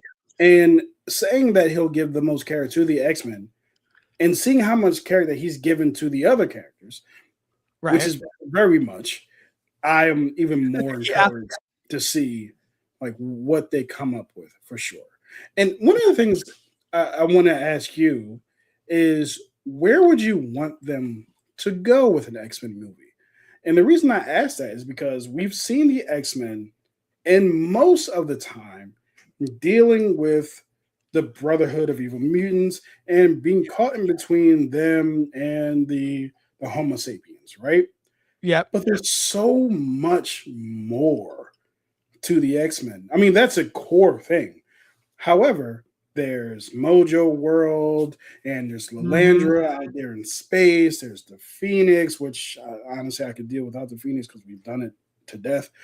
But Yeah. there's so much Savage Land, like there's so Krakoa, Genosha, like there's so much you can do with the X-Men, You know your but we X-Men. seem to have stayed in this one pocket, right? So where would you want to go with the X-Men? Well, for one, I think we need a more personal story to fall in love with these new characters. Travis in the comments alluded to this, but people have such an idea of who Wolverine is, who Storm is, who Cyclops is, who didn't get a lot of love based on the 2000s X-Men. And so like their minds are already programmed to see and understand X-Men in a very certain way. So I think the first job is really establishing this world and these specific characters that we're going to see inhabit the X-Men. I think that is really important. So the story to begin with needs to be really personal. And I think in order to do that, you need a very sinister villain.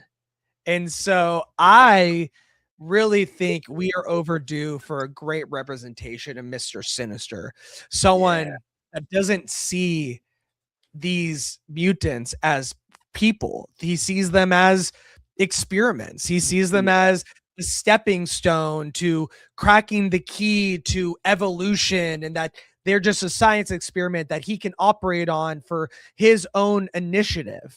And I yeah, think that is a very interesting story to tell, that you have people out there who are in charge of corporations, who have a lot of money, who have opinions on how you should live and if you should mhm, even exist. And that is yeah, very scary, but that is very relatable to the world that we live in today. And yep. I think that would be a great way in to beginning the X-Men in the MCU. Yeah, I 1000% agree. I think Mr. Sinister is the perfect villain to start off with, especially if you don't want Mhm. to start off with just going back to Magneto, So, in which Magneto's an amazing character, I but love just him. for something different, you would want to go with a Mr. Sinister who I didn't know until much later in life. He's not even a mutant. He's not even a mutant. He may Yeah. look the part, but he's just all he did was literally kill and maim other mutants to try to develop immortality and other things. It's like when Mhm. you see someone that evil, there's very few people Pure as evil. evil as Mr. Sinister. Yeah. So I think that is a perfect direction to go in because it gives you, especially with like X-Men '97 and his representation in that show, you really see, no pun intended, full pun intended, the sinister as Mr. Sinister, right? So Yeah. I think that is a perfect direction to go in, especially if you're trying to pull them all together to do like to pull this team together against one common enemy that just so happens to not just be another mutant that they're fighting against. So yeah, I think that that's incredibly perfect direction. Who would you want to play him? Probably John Hamm, I think would be really good. Ham's interesting. Yeah, he's really good. I know the rumors were Javier Bardem, who is absolutely fantastic. Yeah. I could see him doing a good run, but you know, John Hamm he is a huge X-Men nerd and Mr. Sinister nerd. He has vied for that role for a long time, and I think in a lot of ways he was born to play it. I could see the look, and he plays villains so well. There was a few years ago where he was the villain of the morning show. In the same year, he was also the villain of Fargo season 5, and they were completely different characters, both very like villainous in their own ways, and he just played it so well, and he's such a great actor. So I still believe he is primed to play a superhero villain, and I think this is the perfect one for him to play. So I really hope it's John Hamm as Mr. Sinister, Nathaniel Essex, if you will. I think those are two really good. I think that's a really good choice. Do you have any idea? It's been difficult for me to kind of like I've thought of one person, but I was like, he's not not big enough. I thought about Barry Keoghan, or I forget how you say his name. Yeah, you got it, Barry Keoghan. Yeah. But he's literally not big enough to play. Oh, but you know what? You know who could be great? Robert Pattinson. Oh, that'd be really He would good. be amazing. You know who I was thinking of, because you said Barry Keoghan, and I just watched Peaky Blinders and Mortal Man. Cillian Murphy. I could see him absolutely crushing it. I just don't know if he wants to play someone so sinister. Yeah. If we had a clean slate, a person that we could just ignore everything that they've done before, the perfect person would be Willem Dafoe, but he's Green Goblin. Ooh. So yeah. Or I mean, if we had a clean slate, a really clean slate, I could see Robert Downey Jr. playing Mr. Sinister. Actually, oh my God, yes. Yeah, Robert Downey Jr. If it was Michael a clean Shannon. slate. Who? Michael Shannon is another person. Oh man, absolutely see Mr. Sinister. That voice, yes. He's got the coldness to him. Man, but, he could do it. Oh, yeah. I mean, maybe they will go the Brainiac route, like with Superman, and cast someone that we don't really know his name, and I'd be okay with that too. I'd be good. I like casting unknowns. That's the best route. I know. Yeah, I would be down. Travis Mitchell, I know you're saying a lot of great stuff in the comments. We are like at the tail end of the episode. We've been here for almost 2.5 hours, so we are going to knock off soon. But I do want to say I appreciate you commenting. Let's read your last comment. You said, lean into that fear of the public. If a superpower being isn't a part of the Avengers, they are dangerous, then Xavier's the voice that says the public makes them villains, then let them learn not to be. I think that's really powerful. And so I do agree with you. I think there's a lot of stuff there that we need to play with about where we are at in the MCU, with how people see heroes, with how people see vigilantes, as we're seeing in Daredevil Born Again.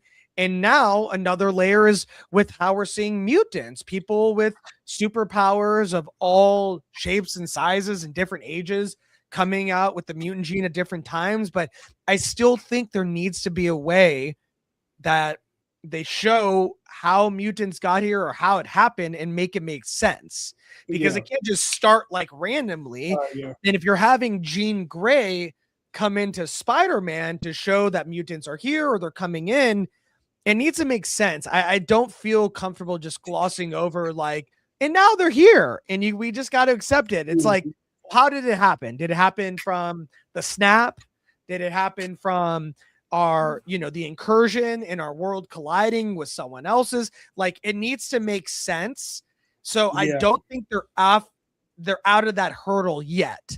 It seems like they're trying to just make us like ignore the fact that they're not out of the hurdle and be like, Jean Grey's in Spider-Man and just like brush over the fact that, How are mutants even here to begin with? How have we never heard of them? So I think that's a big hurdle that the MCU really needs to address is how did mutants get here? How did it start? What is going on with that? And those questions need to be answered before we even get into the X-Men.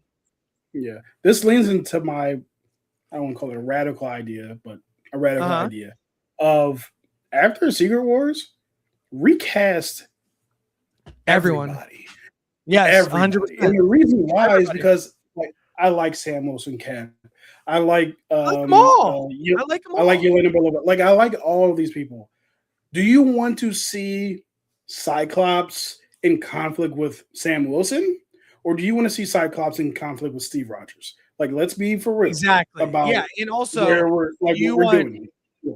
yes. And do you want Cyclops to be 23 and he's fighting someone that's like 50? Like, it doesn't.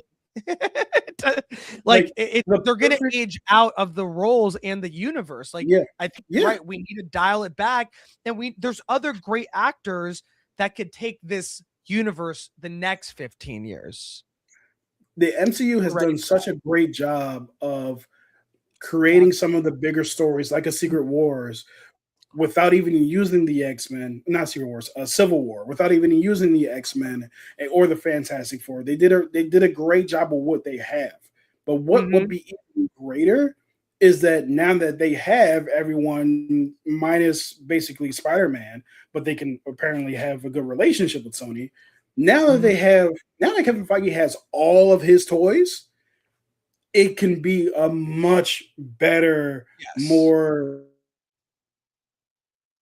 cohesive type of story. Inclusive 100%. In the sense of inclusive, but inclusive in the sense of the types of characters that you bring together in these stories. I want to see Mr. Fantastic and Tony Stark debate over something while Steve Rogers is trying to bring in his moral compass, and the Illuminati is like, let's erase him and get his ass out of here because he's in our way. Like, I want to see all Wolverine. I want to see Wolverine in World War II meet Captain America and like fight alongside him and have some kind of history there with him. And I want to see all of that. It's just, it's going to be hard because people fell in love with these stories and they're so locked in on what has happened before and who played them. But I think it is necessary for the longevity of the MCU to push it forward and let go and have a new Doctor Doom after Robert Downey. I think there's other stories and actors and characters that deserve to be a part of the MCU and the tapestry of what the Marvel universe can be.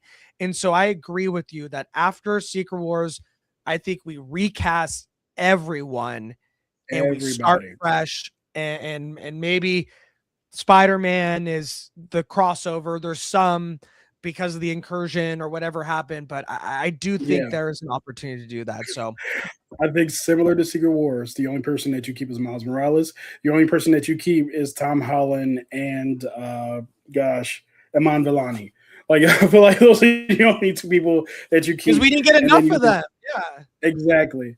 But yeah, speaking of which, the recasting, T'Challa. We need T'Challa back. So this is the perfect way to get it done. And now it makes sense. Like, he's younger, he's dating Storm. Storm is younger, they're in their younger 20s. His dad is still around. Like, we reboot it and we start over. And I'm okay with that as long as it makes sense and you do it right. I really think that's an opportunity that could really make this bad boy last for the next 15, 20 years. So, but we got off track a lot. What do you guys think about the MCU hiring the beef creator and the bear showrunner to write the script for the MCU's first representation of the X-Men? Drop a comment below and let us know your guys' thoughts. All right, guys. That will do it for the show. Kenny, thank you so much for being here with me on my last show before vacation, before we come back to our regular programming on, May 10th, Mother's Day, Sunday. We will be back to our regular programming as I will be on vacation, but I will be dropping shorts and things like that. for the next 2 weeks. So stay tuned for Nice. little segments. On top of that, if you guys sticked with the show, I think also Travis, you would like this as well. But if you have a thought, theory, opinion, or question, please send it in. Email it to me in video form would be best so we could show you on the show, and email it to theevanedition@gmail.com. Please keep it under 45 seconds. Please keep it respectful and appropriate and on topic with the things that we love and the things that we talk about, and anything else coming out that you may like, and you may see it on the show. So drop your take at theevanedition@gmail.com and we'll get into it. All right, guys. Before we get out of here, Kenny, where can the good people find you, my friend? You can find me at It Could Be Kenny on Threads. That's where I spend most of my time communicating with the people of the world. You can also find me at my various YouTube channels. It Could Be Movies and It Could Be Wrestling are my most active channels, with It Could Be Whatever as the main host, or one of the main hosts, where I mostly talk about my journey as a person with ADHD and so on and so forth. So a multifaceted kind of situation going on here, wanting to produce more, but I've been sick for the last 2 weeks with bronchitis. So as we come up on WrestleMania, especially next weekend, and some other awesome movies, so I eventually start doing movie reviews again. I look forward to seeing you guys in the comment section. But for now, just hit me up on Threads, or if you like wrestling, holler at me at It Could Be Wrestling. Fantastic. And you guys can find me at the Evan Edition on YouTube, Instagram, TikTok, and where you get your podcasts at Apple Podcasts and Spotify. And tune in, because the next few months we have some great guests coming on. We have other comic book creators coming on to interview them. We have voice actors and possibly an ex-wrestler, Kenny. So we got some people coming on the show that I can't wait to spotlight and get into. And I hope you guys are here for those great conversations. And if you haven't seen it already, we had one last week. Megan Fitzmartin, the writer on Supernatural and DC Comics. And we also had Brent Trey Sands a couple weeks before that, the creator of Inpound Comics, which was also a fantastic conversation. So we're doing some fun stuff on here. We're growing the channel, but we can't do that without you guys. So please subscribe, please comment, like, and be here part of the journey, because we really love having you here. So that will do it for the show. I will see you guys after vacation, and I'll be posting some shorts that you guys can definitely tune into and check out. And we will see you guys next time. Have a great rest of your night. Take care, my friends. It's the Evan Edition. The Evan Edition. The Evan Edition. The Evan Edition. It's the Evan Edition. The Evan Edition. The Evan Edition. The Evan Edition. It's the Evan Edition.